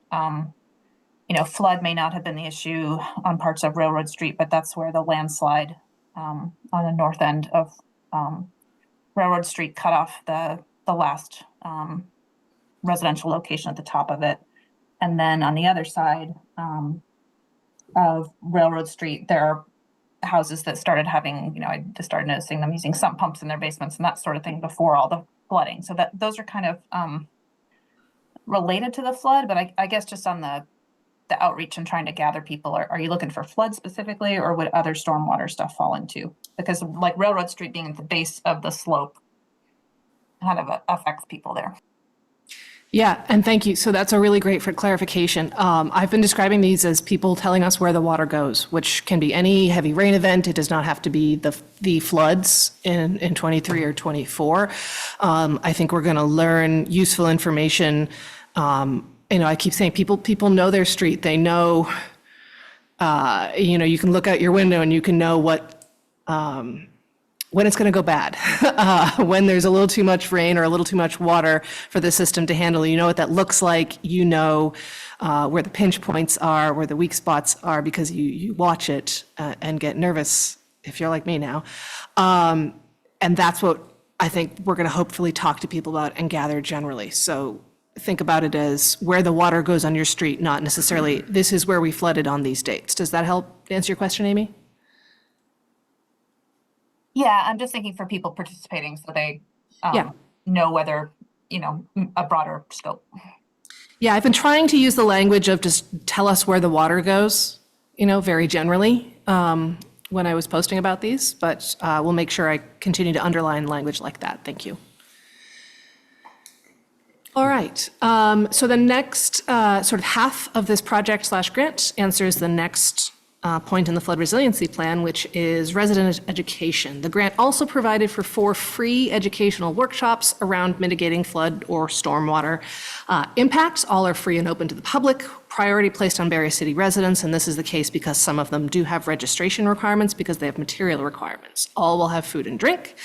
2 are registration required, one around rain barrels and one around rain gardens because they have supply needs. I may or may not have to rent a box truck and go find a whole lot of barrels. I'm talking to them right now.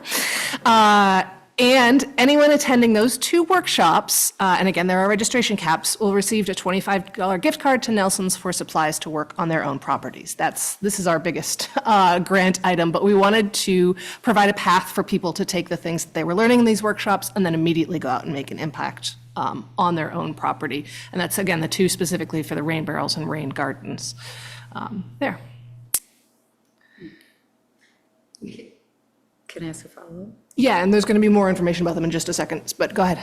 Well, if you have, let's say I wanted to attend the Plant a Rain Garden, but I was okay to not have any of the materials, but I just wanted to get the information, could you do that?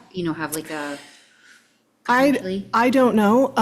Part of the reason we have to look to cap those is just also space. The people are going to be a little spread out a little. We're working on the final details of exactly how we're going to do those. So it could be that I can work with our partners to identify a certain number who maybe wouldn't get the materials or anything like that, but could come and learn. Okay. Depends on how hands-on they've got us being that particular day. Okay. All of these workshops are taking place at the Aldrich Library in the Milne Room. The first 3 are on Saturdays from 10 a.m. to 12 p.m. The first one is actually, this one's wide open. It's called Storm Smart, Analyzing Your Property for Stormwater. This is an outgrowth of the Storm Smart program that the Friends of the Winooski River already do. It's going to be sort of about just thinking holistically about your property and the way it holds stormwater. It's on April 12th. And April 19th is the How to Make a Rain Barrel, again in partnership with Friends of the Winooski River. How to Plant a Rain Garden will be Saturday, the 26th, and this is in partnership with the Lake Champlain Sea Grant at UVM. We're some great partners that the Friends of the Winooski River folks connected us with. And then last, but certainly not least, I've been working with city staff on a permitting in Barre City workshop that's going to be at noon. This is our exception on the scheduling. This is at noon on a Tuesday. It's a brown bag lunch with city staff. And the idea here is focus both specifically on any permitting around flooding requirements, but also like truly do like a 101. Like, here's when you have to pull a permit. Here's when you have to think about. Here's some of the questions you'll have to think about. Like, to be clear, folks, we don't, like, you're not going to be able to go into this workshop and give your specific project and ask about that specific permit. You're going to have to still go to the permitting office for that. This is going to give you a sense of the kinds of questions you should be ready to answer, the kinds of things you should think about when you're planning a project on your property, with a special emphasis on stormwater improvements, anything that might touch upon flooding. If, for example, you go to that Storm Smart one and you come away thinking, I've got to do a new drain or I've got to regrade this part of my property, there may be some permitting impacts or requirements around that, and this workshop will help you think that through and help you build a relationship with city staff so that you can do that successfully. That's one of the reasons we have placed it last. And that will be a brown bag lunch. We'll have dessert and drinks for folks who want to bring their lunch to that one and learn a little bit.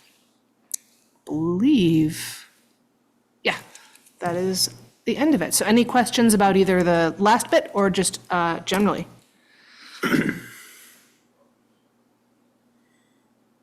Cool. Oh, That sounds really great. Thank you for organizing. Yeah, thank you. Thank you. You're welcome. And very Questions brief note from on the anyone, audience, council? No?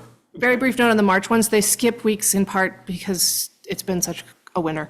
So we will try and advertise as thoroughly and as fully as possible if for whatever reason we have to adjust it for weather-related reasons, but knock on wood.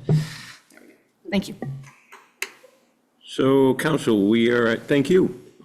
Council, we're at item 8H on the agenda. This is warn, I don't think we're actually warning charter changes. No, not changes. This is to warn hearings for potential changes. So if there's currently no language before the council at this point for any charter changes. But if the council does wish to consider charter changes, these hearings have to be warned. And there's deadlines in state law for when those warnings have to happen. So the first charter change hearing would happen on April 8th. The second one would happen on May 6th. Again, this doesn't commit the council to have any charter changes at all. It just means that if any come up, you will have done your due diligence by warning these hearings, and those changes could proceed. I remember one year. 856? Correct. Yep. Okay. Would entertain a motion to that effect. So moved. Thank you. And a second, please. Thank you. Moved and seconded. Is there any discussion? Hearing none, all those in favor of the motion as presented, please signify by saying aye. Aye. And those opposed, we'll get those published.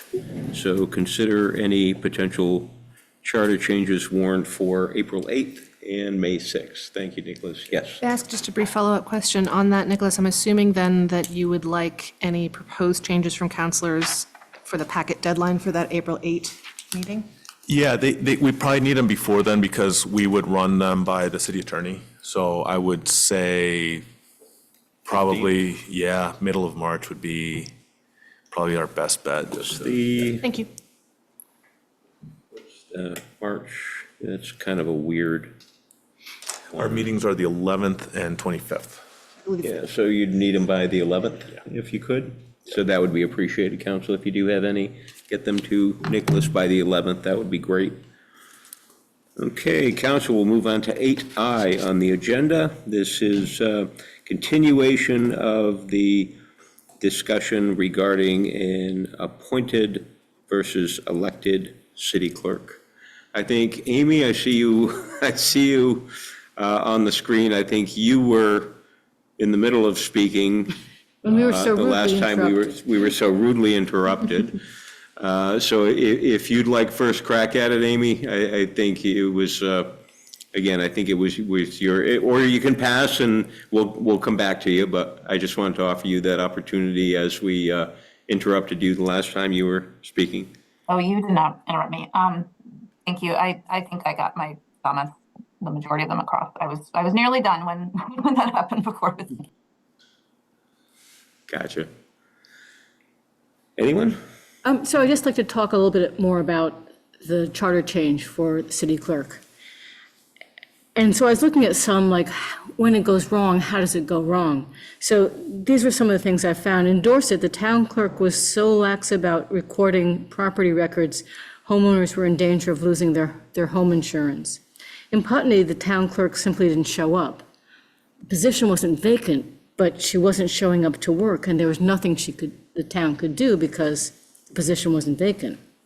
In Plainfield, two people resigned because of their concerns about the performance of the town clerk. So while mostly elected city clerks do well, when they don't, there is no resource for an elected position. It puts the town in an untenable position where vital tasks go undone or improperly done, and therefore residents suffer. It could be the elected clerk would also become the appointed clerk, but you would have the advantage of greater oversight. It's highly skilled work. An elected position does not provide an adequate assessment of the skills needed. I hired a ton of people when I was in human services. The pay, it was human services, the pay was low, the work was difficult. So there was a lot of hiring. And I was pretty good at figuring out who was going to work, who would work out and who wouldn't. But I used that 6 months to figure out who couldn't work, and although it was very rare, you did have to let people go on occasion, and that was the best thing for the program and for the clients. And I think my first responsibility was to the clients, and the city's first responsibility needs to be to the residents. So I would like to go forward with this as a charter change. Anyone else? Well, as I said, putting something on the ballot, unless I find something absolutely offensive, I'll put it on the ballot. I will oppose it. Having an appointed city clerk is something that has served the city well for 200 years. And quite frankly, I would ask Carol Dawes to come in and give a repeat performance, because I think she spoke much more eloquently than I could about why she believes and why I believe that position should remain elected. And the most striking thing that Carol said was the city clerk sits at the dais as an equal, not as someone who's appointed, not someone who is beholden, someone whose responsibility is to serve as a system of checks and balances, which I think we would all agree is badly needed in this time. So for that reason, if someone asked me how I would vote to retain the elected position. But as I said, I won't necessarily oppose putting something on the ballot and letting the voters decide. It's, as I said before, it's their city. Thank you, Mayor. So, council, we are at item, I'm sorry, Amy? I did just have two thoughts pop in my head. How are the other staff in the city clerk? Are they hired under and by the city clerk, or is it under the city manager? I believe it has to be appointed by the council. I think that's what statute says is the alternative, Amy. Yes. I mean the other staff in the clerk's office. It's I would say it's collaborative. Yeah. Yeah, Cheryl, because the clerk's office staff interacts with finance staff, and so just as an example, our latest, oh, here's Carol, our latest hire was an assistant treasurer, and that was a position that was interviewed jointly by Cheryl and Dawn and Human Resources, and I think maybe even one other person, but yeah. Okay, I guess I'm just wondering if does the clerk supervise those staff, or do you, or through? I mean, it's sort of like a dotted line. Cheryl gives day-to-day assignments. Human resources functions are through myself. We don't pull out the charter on each other. So I would say it's collaborative one way or the other. Okay, I was mostly just thinking in terms of if it changes. No, If it changes something about the clerk, it might change things on. I get your as point. well. And then the other thing I wondered about is what's the state statute or the city charter for recall processes? So if one of these nightmare scenarios comes to be, is there a recall process? I don't think there's any recall, and there's no recall in the charter. I don't know. If you're elected, you're elected. Yep. No. So there's no state recall options? There is not. I mean, I'm not sure if state statute would apply to impeachment. Let's say, for example, you elected someone who was so bad that you wanted to impeach them. I'm not sure that you could even do that. So, Okay. I mean, that's a great question, Amy. I'll have to find out if there are any circumstances under which any elected official, municipal official in Vermont can be removed absent something in their local charter. But that's a good question. So a few I don't seconds know of the answer. Googling- A few seconds of Googling just now is finding it for some local charters, so maybe it's an option. Yeah, don't believe. Yes. Yeah, well, and this may have been a local option, but I believe Heinsberg held a special recall election for one of their select board members. So, Yeah, I think if it's in your charter. yeah, so it must have been in their Then charter. you're allowed. But I'm not aware, we have no such No, provision in our charter. for We that. definitely don't. So, yeah, stay tuned. We'll get this, if you want to have a thorough discussion, we can plan on, I think we have everything. There may be additional submittals, but I don't know, that we need a ton of additional information prior to the 11th. But if we do, I'll make sure it's provided. Thank you, Mayor. Yep, you're welcome. Anyone else regarding that issue? Okay, council, we are at item 8D and E on the agenda, which means I will be leaving. But before I do, I want to thank the people. Some folks have called and asked me very good questions. Other folks, you gotta love social media, not so much. What I really wonder is, when I look at some of the comments, is does it physically hurt to be that dumb? Like, does it hurt? But some of the good questions I was asked is how did you negotiate the purchase price? We didn't. I set the purchase price. I know what the building's worth. The city has their appraisals, I have mine. Mine is a tick north of theirs. And I just thought, looking at all the facts and circumstances, it was the right thing to do. And when you get right down to it, don't thank me, thank my children. I don't plan on dying broke. So it's their inheritance, not my money. And the second, and Nicholas, as much as you've been gracious, and I appreciate it, I've heard you refer to the building as pristine. It's not pristine. It is a very serviceable building in very good condition, but a building that's been occupied by the same tenant for 10 years. And so things get scuffed and, you got to have paint anytime. Think of an apartment, turning over a simple apartment in Barre City and what that might cost you, and multiply that by 100. It's a 58,000 square foot building. And actually the building is a little bit larger than that. There's a very robust mezzanine system because they used to store auto parts there. So there's actually a 2-story mezzanine system that's, quite robust and probably increases the building size by about 20,000 square feet if you kept it. So, and lastly, someone asked me, when was the first time you had a conversation about this? I think Bill Ahern was around. I think Bill was the first one who ever mentioned it to me. That was over a year ago. And Nicholas has been talking to me for the better part of 8 months or so. Nicholas has sent me, I think this is the third AUD application that you sent me. And on the first two, I just told Nicholas I'm not ready to engage on that level. So not ready to entertain a purchase and sales agreement. I'm not ready to put my name, sign an AUD. And I just want to be very, honest with the council. Tonight, you have to decide what you're going to do. I have not yet decided what I'm going to do. I can tell you this, under no circumstances would the purchase price ever go up. I know what the building is worth. I know what I could likely sell it for, but my word is my bond, period, always has been. So the purchase price to the city would never go up, but that's why I asked for a period of time. Right now, I'm a little busy at work, and there's a lot of demands on my time. So, Karen and I and the kids need to just have a discussion and decide what we would like to do. So with that, if you do see me log on and it says Big Pappy, that's when I, Sounds good. So I may log on, but council, just to be clear, I will not be logging on as a member of the city council or as the mayor, and I will likely just be listening. Thank you. So, Councilor Stockwell, if you'd be so kind. I will be so kind. Thank you.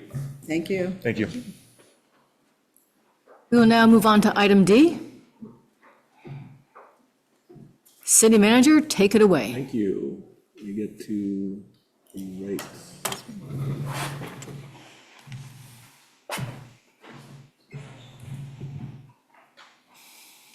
Suck.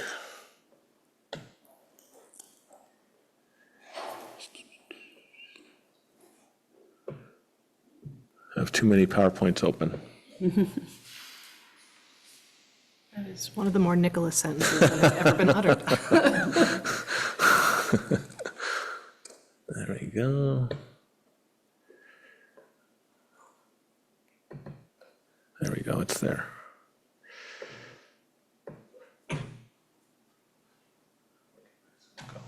Sorry for the technical. No, I can't find my Zoom.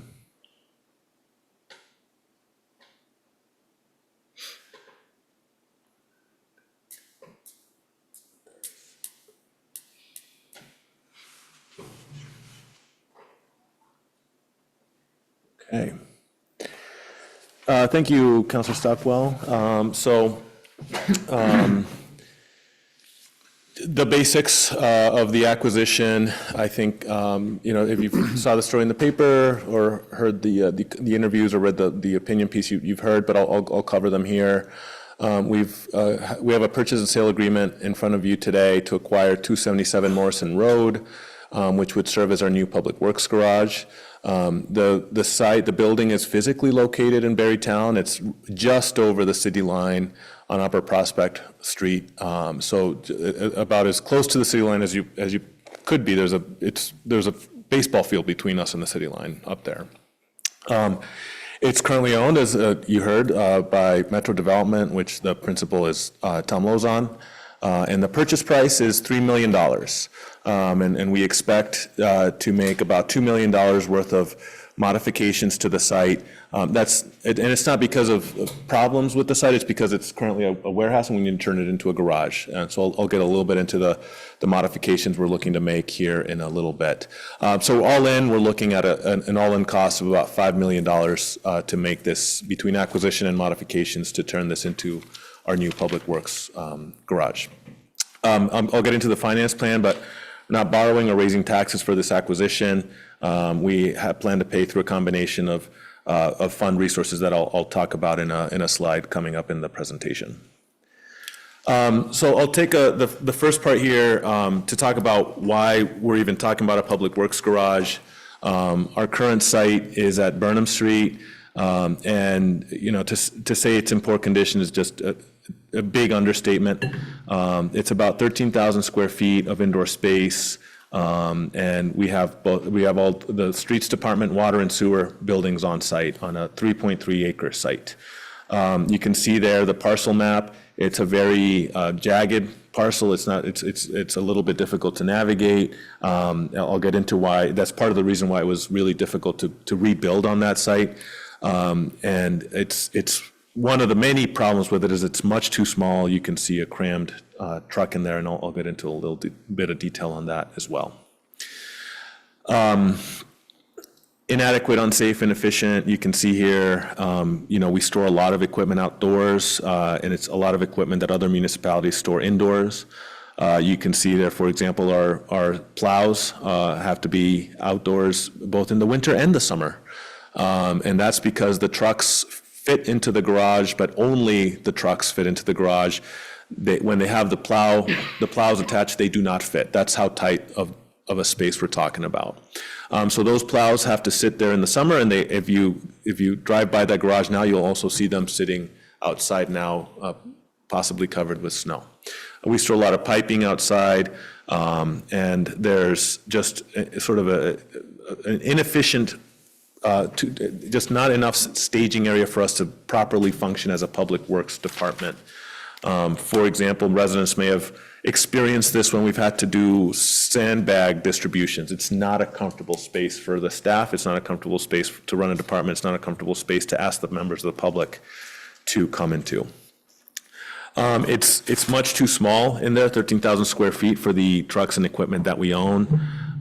The staff has an exact, precise parking location for every vehicle that we own, and they can only fit in that specific order. And so we have, it's inefficient. If you look at this slide here, if we have to get that loader in the back of that's parked in front of that, behind that truck, we have to move that truck and possibly the truck next to it to get that out. And so that's just not efficient operations, period. The space is, the whole campus up there is just not adequate, suitable for staff, period. I don't know what else I can say about it. This break room, this picnic table is the only place the staff has to eat. The thing you can't see from there is that it's right off of the mechanics bay. So if the mechanic's working, you're eating your lunch right there in that space as well. You're basically sharing it. There's no door. And if there were, I'm not sure it'd be any better. It'd be so claustrophobic. The employee spaces are virtually non-existent. The locker rooms are in, what used to be the locker rooms is in this canopy that's been shuttered for I don't know how long, but it's unsafe to be even up there. And the bathroom is not ADA accessible. And that's the only problem with the bathroom. Barely fit for humans. Barely, thank you, Councilor Stockwell.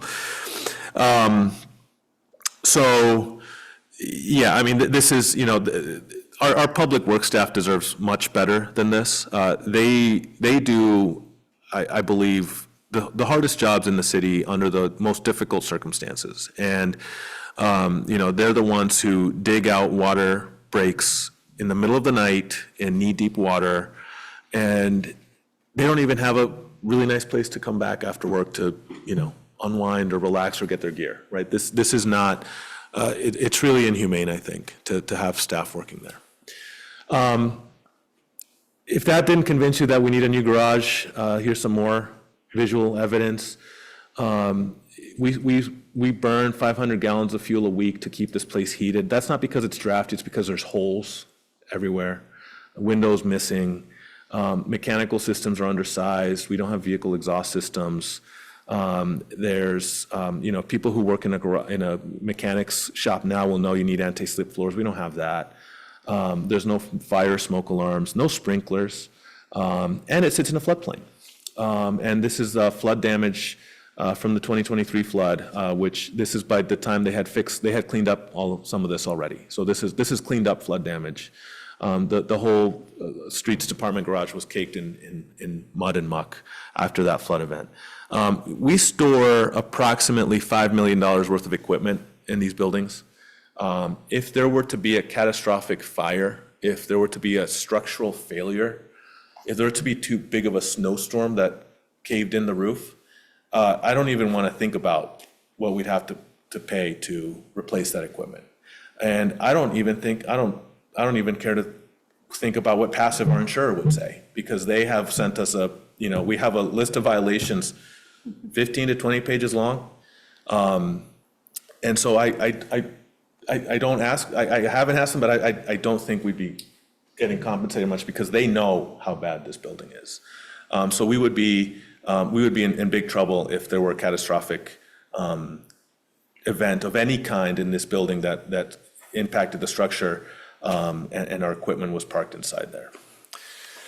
One of the things incidentally on the passive report is the Band-Aids are also expired in the first aid kit. So that didn't make it to the PowerPoint, but that's also a problem there. So we have been, the collective we, the city government, has been seeking a public works garage solution for years. This building really should have been replaced decades ago.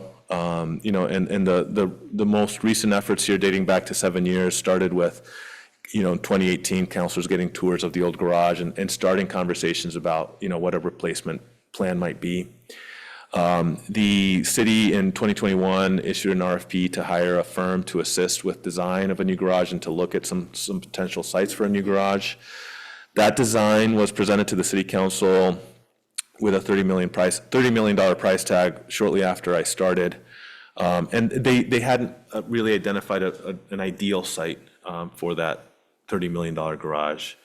In 2023, we realized that $30 million was not really palatable. We didn't even include it in the capital plan because it would have just skewed it, and we knew it wasn't really an option.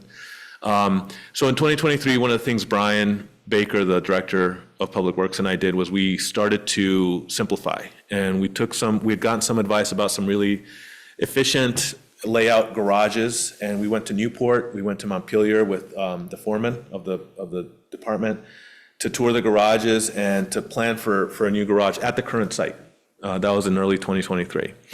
And I know I've told this story before to, I think, all of you, but we started to, the morning of the flood in 2023, Brian had been meeting with I'm sorry, I'm going to let two people in that we recognize. He was meeting with the foreman because we had looked at these garages in Newport and Montpelier, and we were trying to figure out how to make them fit on that really jagged parcel map that I showed you. And of course, later that day we flooded, and that's when we gave up on that, right? Because now we had a situation where why would we build a multi-million-dollar building that houses multi-million-dollars worth of equipment on a site that just got absolutely devastated and also has a landslide on the back end of it, and we'd have to raise 3 to 4 feet on top of what was already dirty dirt, right? That just doesn't make sense, right? We quickly abandoned that after the 2023 flood.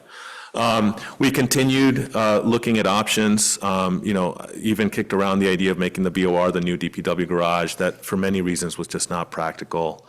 But that's just, I share that to say that we have turned over every possible leaf.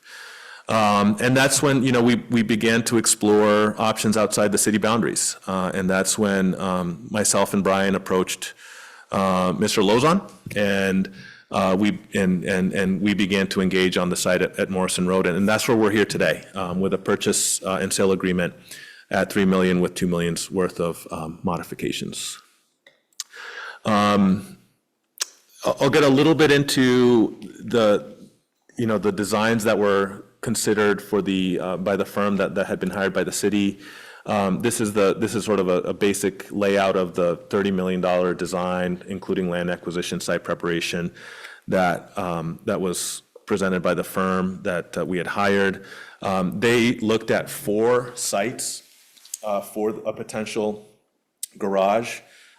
They were a treatment plant drive, so the city owns some land beyond the wastewater treatment facility, and they looked at Burnham Street as well before the flood, and then they looked at 2 sites on Allen Street called Allen Street West and Allen Street East sites.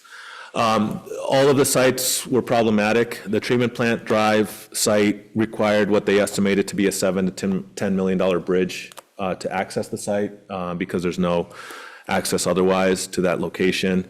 The Burnham Street site was too small. We had sort of settled on it when we thought there were no other options, but in reality, it's just not a practical site, and that's what the firm had told us at the time. The Allen Street West site was found to have 17 out of the 20 acres with state-protected wetlands, so that was quickly eliminated. The Allen Street East site was feasible, though not ideal. It did have some wetlands, and it also had some topographical challenges. Would have needed some blasting, and we would have ended up here with the $30 million cost.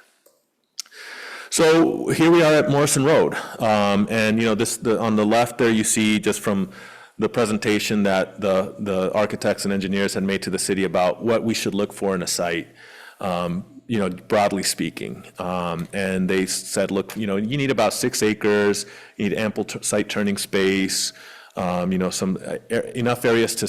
space to sort of segregate functions, public road access, and vehicle safety, and environmental standards, so no wetlands.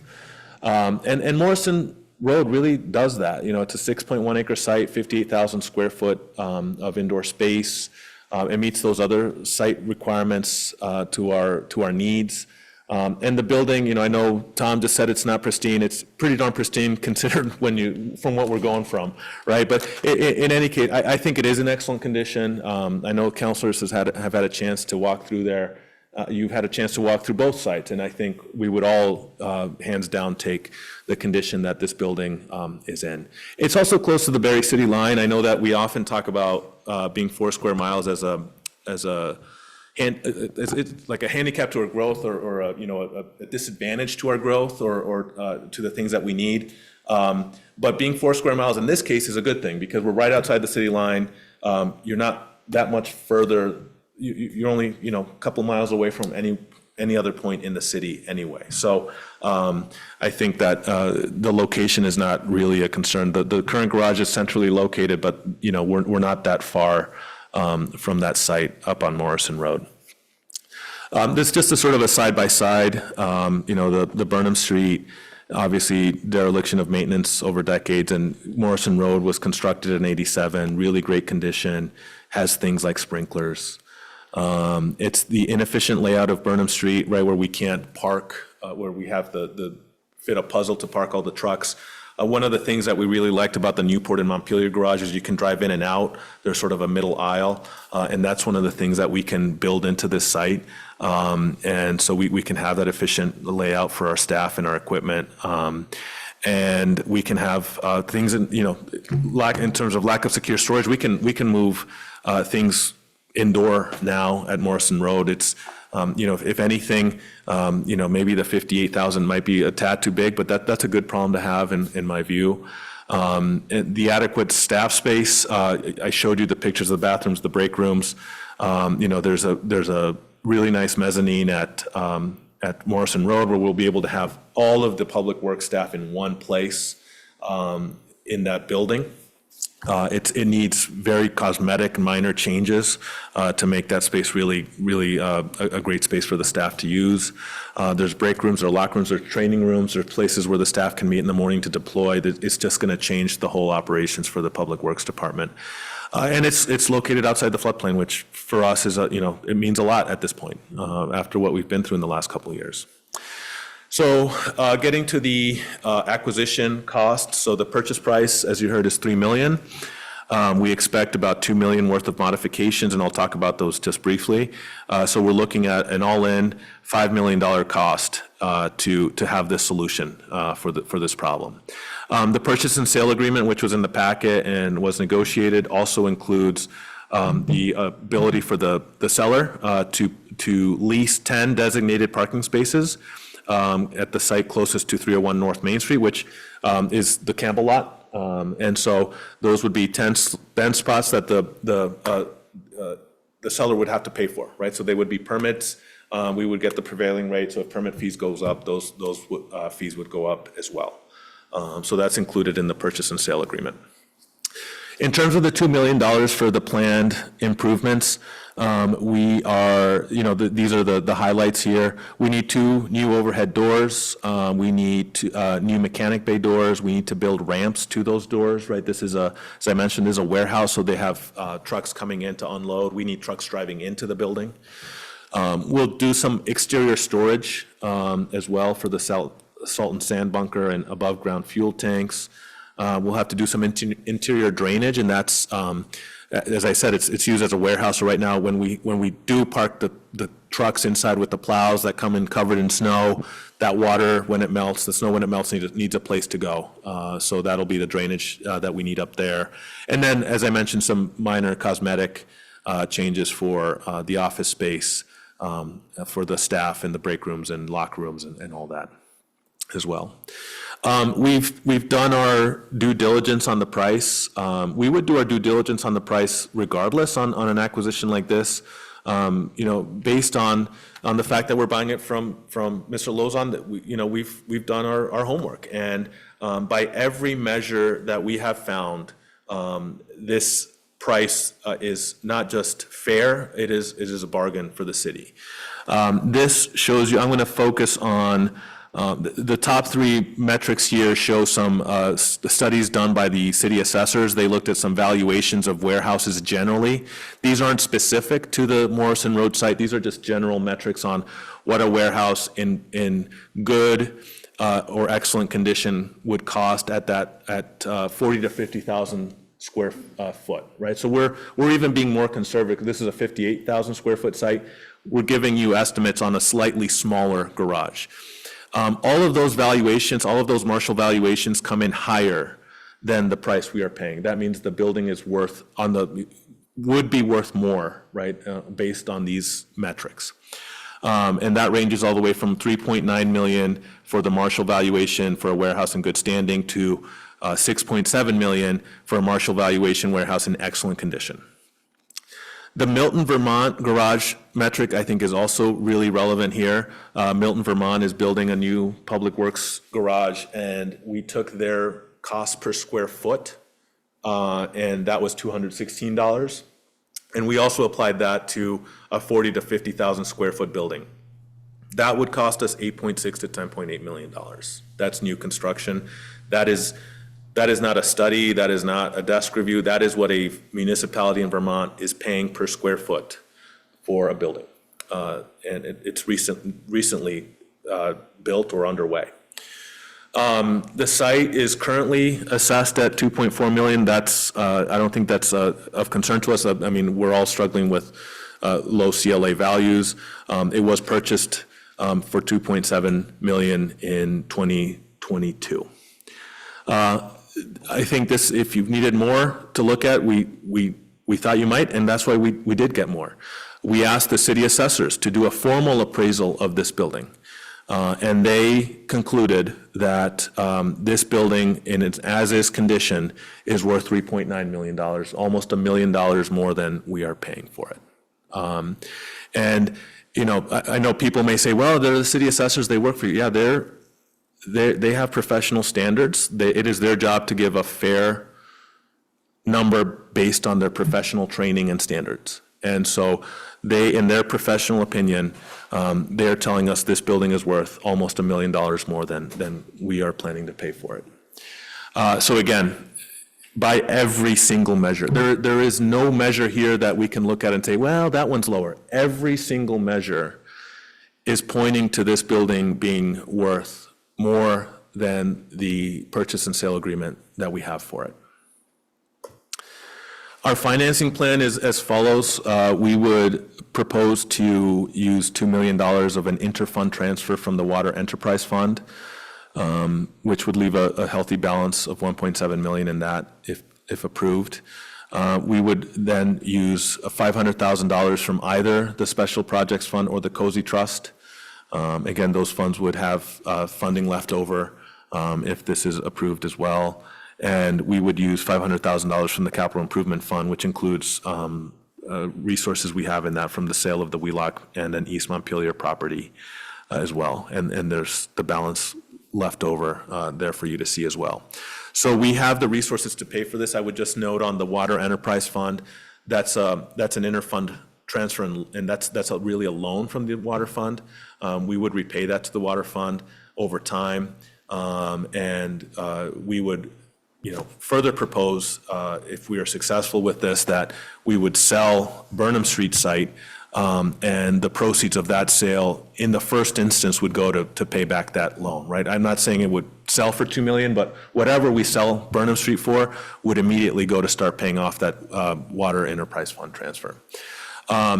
We would keep a small section of the Burnham Street site for storage. We would build a small shed there to keep a Bobcat, sidewalk plow, maybe some other small equipment.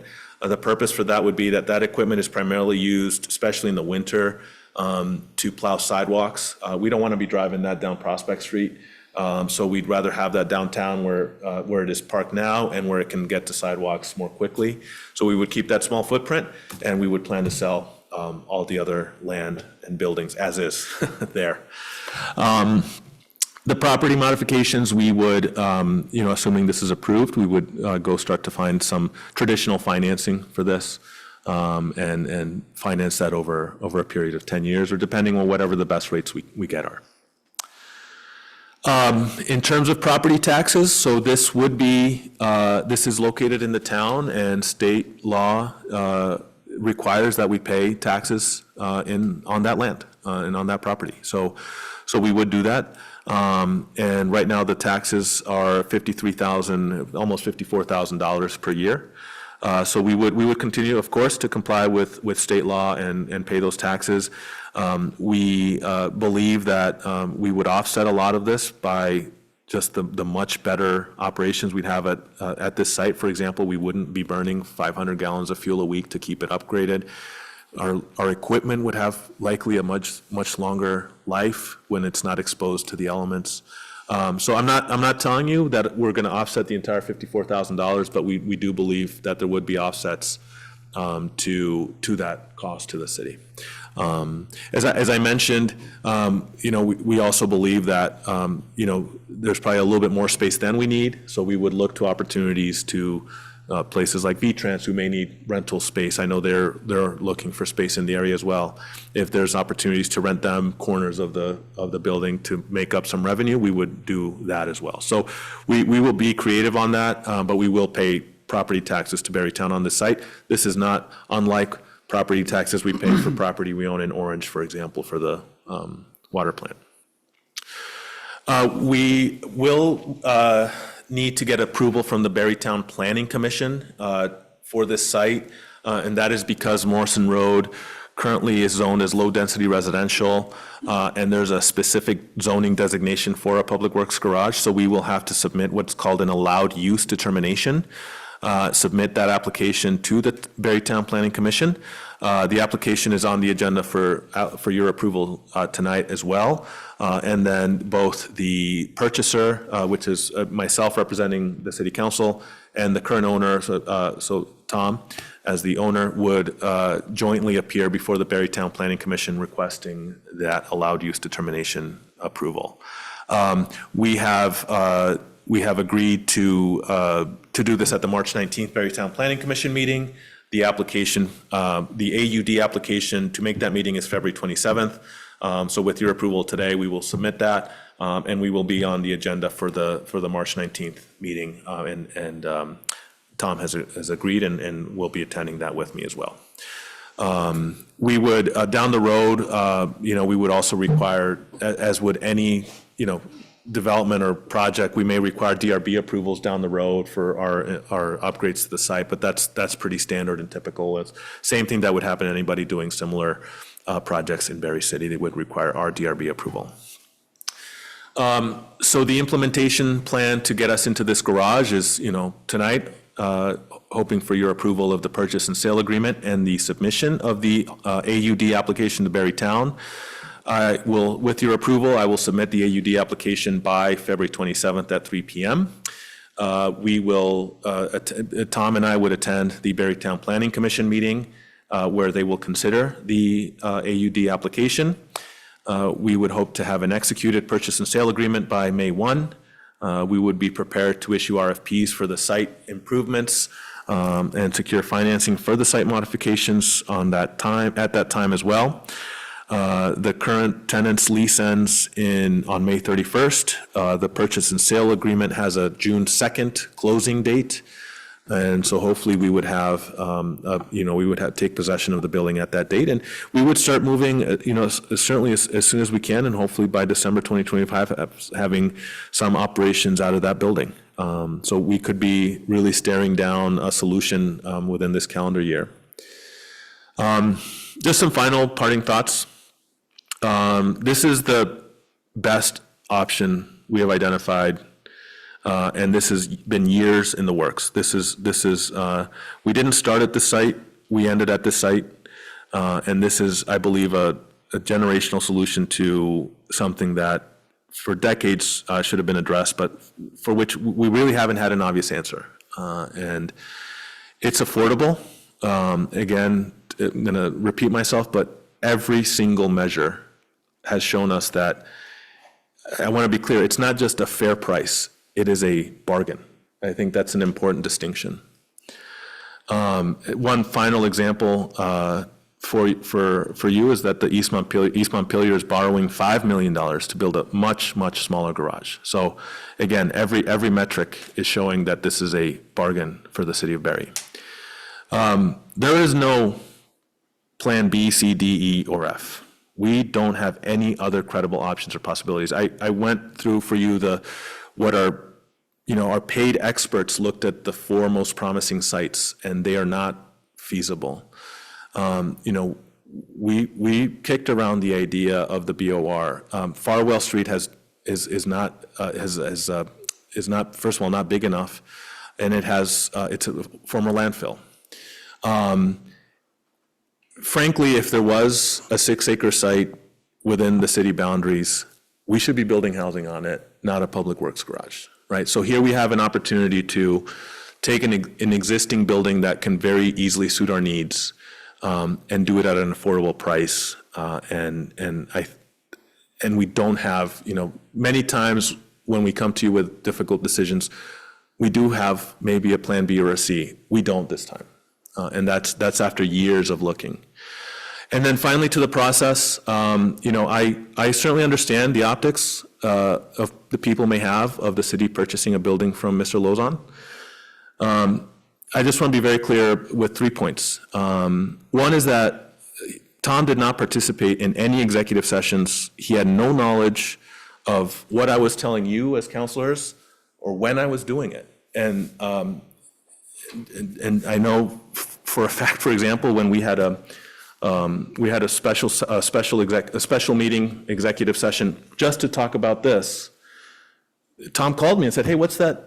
Did we talk about that meeting? What's that schedule?" And I said, "No, that's you can't go to that one," right? So we scheduled that meeting without his knowledge of it, right? And so he has not participated in any of our conversations. The conversations have been between me and you as counselors in executive session, and between me and him as your representative in those meetings. So that has been above board the whole time. The second piece is we approached him, right? This wasn't a case of Tom saying, "Hey, I got a great building to sell to you." This was myself and Brian realizing there is no plan B, C, D, E, or F, and saying we need to look somewhere else, and we need to find a solution for this. And I just want to finish by saying that I think that I'm grateful to both sides of this, right? I'm really glad that Tom, knowing that he would go through some degree of social media pain for this that he probably doesn't need, was willing to talk to me and Brian to engage on it. And I'm very grateful that the council was willing to engage on it, because I think that there's probably many city councils who would have said, "No, it's not an option, stop considering it." And I feel glad, I'm very glad that both parties have been able to put aside maybe that level of discomfort. We did the process the right way, and we have validated the purchase price in a way that we know we are getting a good deal for the city of Barre. So I'll just close it with that. And again, I'm glad we're here. I think this has been a long time coming, and hopeful that we can get this this across the finish line. So, thank you. I think that was it. Questions or comments? Councillor Guston. I would just like to extend my thanks to the city manager for pursuing with energy and diligence and a great deal of hard work what I think is not just a solution, but a good solution to an existential crisis facing the city. So, thank you. Thank you. Jeremy? I can't hear you, Jeremy.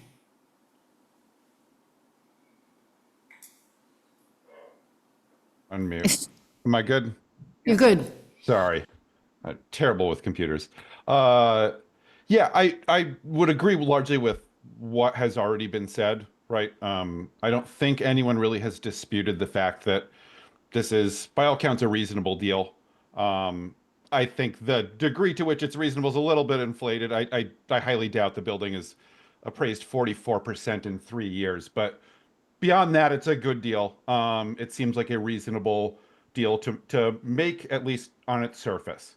I do wonder why there is not more direct negotiation involved. And I do think that given the highly unusual nature of this, right, this is not just a matter of optics, right?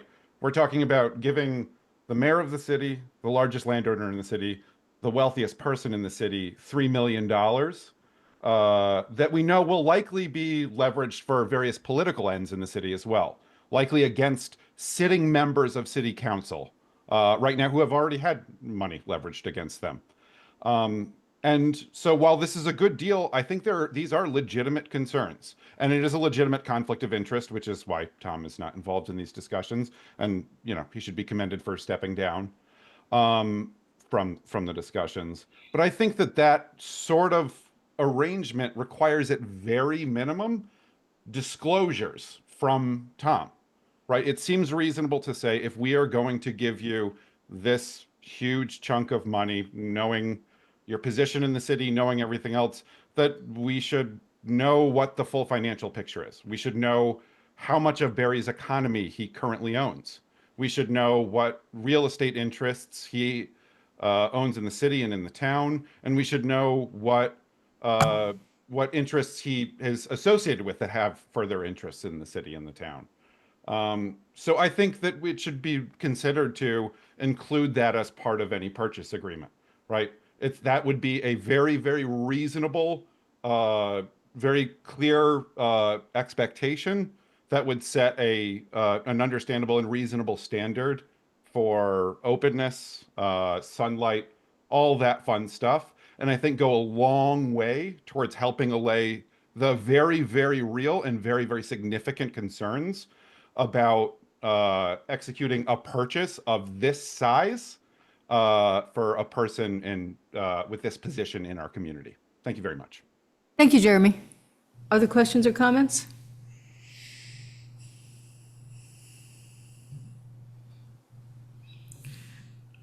If there are no more, Byrne. Hi, thank you. I say go for it. Thank you, Byrne. If there are no more questions or comments, I'm looking for a motion to execute the purchase agreement. So moved. Second. All in favor? Aye. Thank you. Perfect. It's passed. And now to the next part, the AUD. Thank you, Councilor Stockwell. So this is just asking the council's formal approval for the application, which was in your packet. It's something that I worked on myself. I did the first draft. Tom has reviewed it. He would be a co-signer, a co-applicant. We have preliminarily shared it with the Barrytown Planning Department to make sure that it's consistent with the level of detail of information they would require of the application, and they believe it is. So I'm just asking for council's formal approval to submit that application. We'll get that to them tomorrow. So moved. Second. All in favor? All questions? Questions? Counselor Spaulding? In this AUD, it talks about, under number 3, it talks about the garage. Use as a public works garage would result in exterior activities such as loading and salt trucks. However, this type of activity would be limited as the site will allow for most materials and equipment to be stored inside the facility. I'm assuming the salt bunker is going to be outside? They'll be exterior, correct. Okay.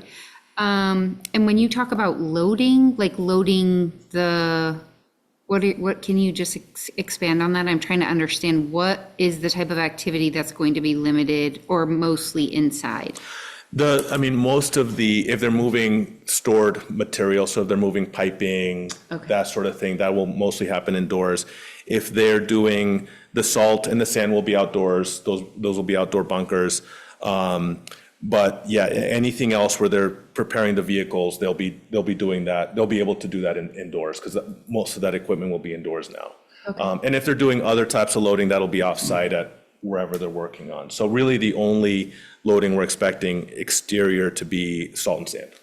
So a follow-up to that, because we got an email from a constituent with concerns about the outside storage of the salts and, runoff and that sort of thing. And are there certain specifications you have to build a bunker? Yeah, we have talked with, I think it's, who's Brian Lane Carnes with? I forget which firm he's with, but he's the engineer who was working with Banwell, which was the architect on the initial review of sites. So he has been on call, ready to work on designs of like the salt bunkers, et cetera. So he'll work with us to make sure that they have the proper distances, safety procedures that they're properly allowed. So, and that would all go through also permitting practice or a permitting process, DRB approval. So there will be checks on that as well. Okay, great. Thank you. Yep.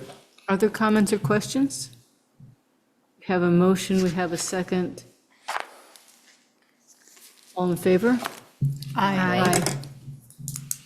Thank you. You're welcome. We'll now move on to new business.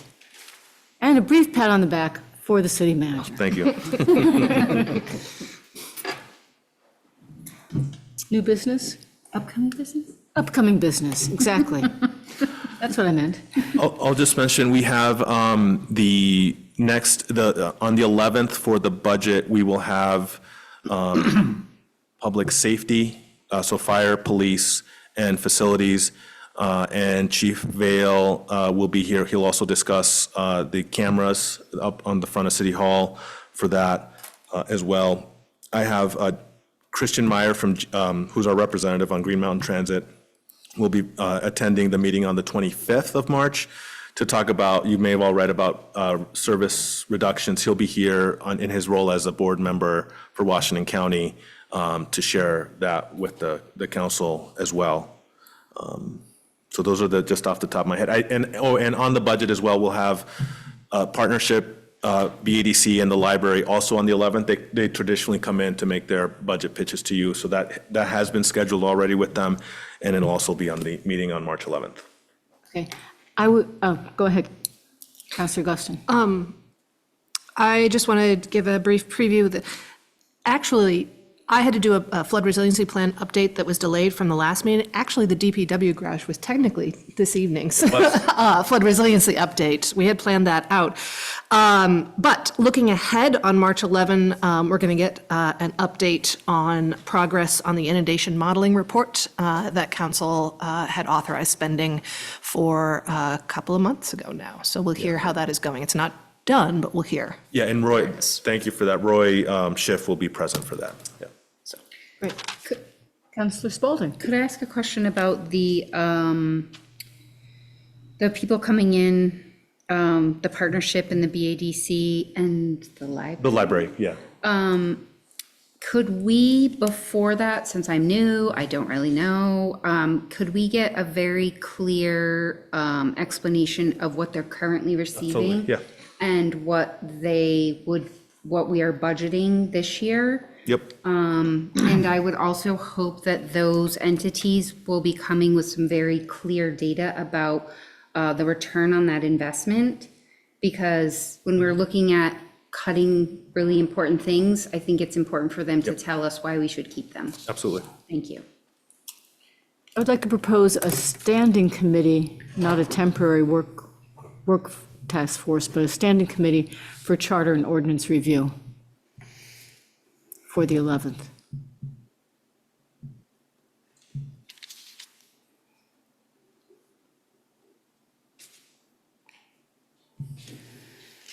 Are there other things, other new business?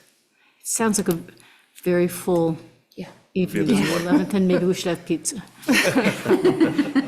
Or tacos, right? Or tacos. Still got 15 minutes. Okay, quickly, let's move on to roundtable then. Councilor Guston. I'm excited to tour the new Public Works garage, hopefully, this fall. If you've been on the internet lately, you probably have not missed that there are some calls about doing an economic boycott this coming Friday, and I would urge folks that one way to support the things you love is by spending money locally. And I would urge folks to do that if they are so moved to participate in general protest activities, that spending your money here in our downtown in Barre keeps it in the community and brings it right back to people who are your neighbors. So that is my message. Nicely put, thank you. And I'm very happy at the decision we've made tonight for the DPW. Councilor Bergeron. I too am excited that, the DPW's got a new building to go into. It's well-deserved. It's something that they've earned. I've been in that building over there quite a few times when I was working here. How they did it is beyond me. I'd like to thank all the people from Ward 2 that came out to the caucus, and thank you for selecting me. And as Nicholas had mentioned earlier, a lot going on up on the Hill starting this weekend. State Wrestling Championships will be there Friday night and Saturday. It's the first time they've ever been at the auditorium. They used to be at different high schools around the state. Then the following week, the boys' basketball semifinals and finals. And the week after that, the girls' semifinals and finals, as well as playoff hockey at the BOR with U32 teams and Spalding teams. So hopping Barre City. Yeah. Councilor Spalding. I have a couple of things. I apologize, I didn't ask this during your conversation about potholes, but there was, I had heard from a few people about concerns about sidewalk plowing. Could you maybe talk about that at some point? And also, if people are struggling to get around, should they contact you? Is there a way to submit a request to get something addressed? Yeah, How should that be handled? They should call either myself or Public Works Garage, or Public Works Department. Both numbers on the website, and between our offices, we coordinate. We're right next door, so if I get a call, I go to Brian, and if Brian gets the call, he can handle it directly. So yeah, I'm happy to, and I can provide an update at the next meeting as well, just so for people who missed it. But the sidewalk, it's been this particular storm was really tricky, and when we were plowing streets and it was coming onto the sidewalks, and we plowed the sidewalks coming onto the streets, it was just I think we hadn't had a storm quite that big in the last 2 years, and so it was at least took a little bit getting used to. I know we've had those storms in the past. It just had been a while since it had been one of that size and duration. But I hear it. It was definitely a concern, and we're trying to address it as we get calls from people. I just think that what I was hearing was that some people, that's their only way, that's their mode of transportation, is using the sidewalk, whether it's because they're using a wheelchair or because they walk to work or whatever it might be. But we want to make sure that we're providing the same services that we are for cars. So Exactly. Yeah. And I think one of the other challenges was that we had to do accumulated snow removal on a little bit faster cycle because we had done some snow removal of the snowbanks, and the snowbanks built up a little bit faster. We ran into collective bargaining issues where we have to give the staff a certain number of hours off after they work a certain number of hours. So we actually had a gap between where we could do plowing and then clearing, which didn't help, but I know they've been focusing on that. But yes, thank you I'll make sure that I put the claim information more prominently on the website for the potholes issues, and we'll get our numbers in a more prominent spot so people can call that stuff in. Great. Sorry, I have two more things. I was able to go to SPA last night with the mayor to see the Black Lives Matter exhibit, and I would encourage anybody to go. It's these wonderful mosaics that a Vermont artist has done, and it's really in honor of Black History Month. I would encourage you to go and see it. And the last but very not least thing is to please get out and vote, request an absentee ballot, return it in the drop box, do whatever you need to do. It's very quick, it's very easy. Everything on the ballot is either for the Barre Unified Union School District or for Central Vermont Career Center School District. I want to say very clearly that the projected property taxes for the school budget for Barre City are projected to decrease by about 1 cent.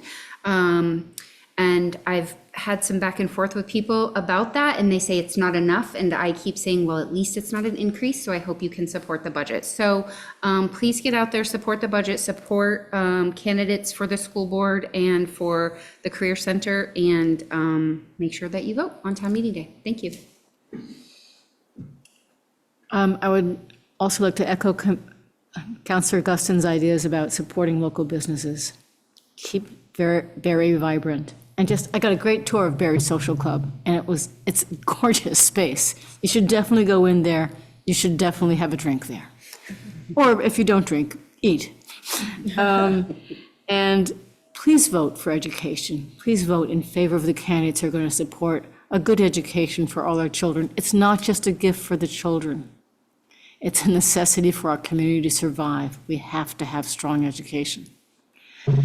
And with that, I'll look for a motion to adjourn. So moved. Second. And we were, all in favor? Okay, we are officially adjourned. Well done, Sam. Thank you. Thank you.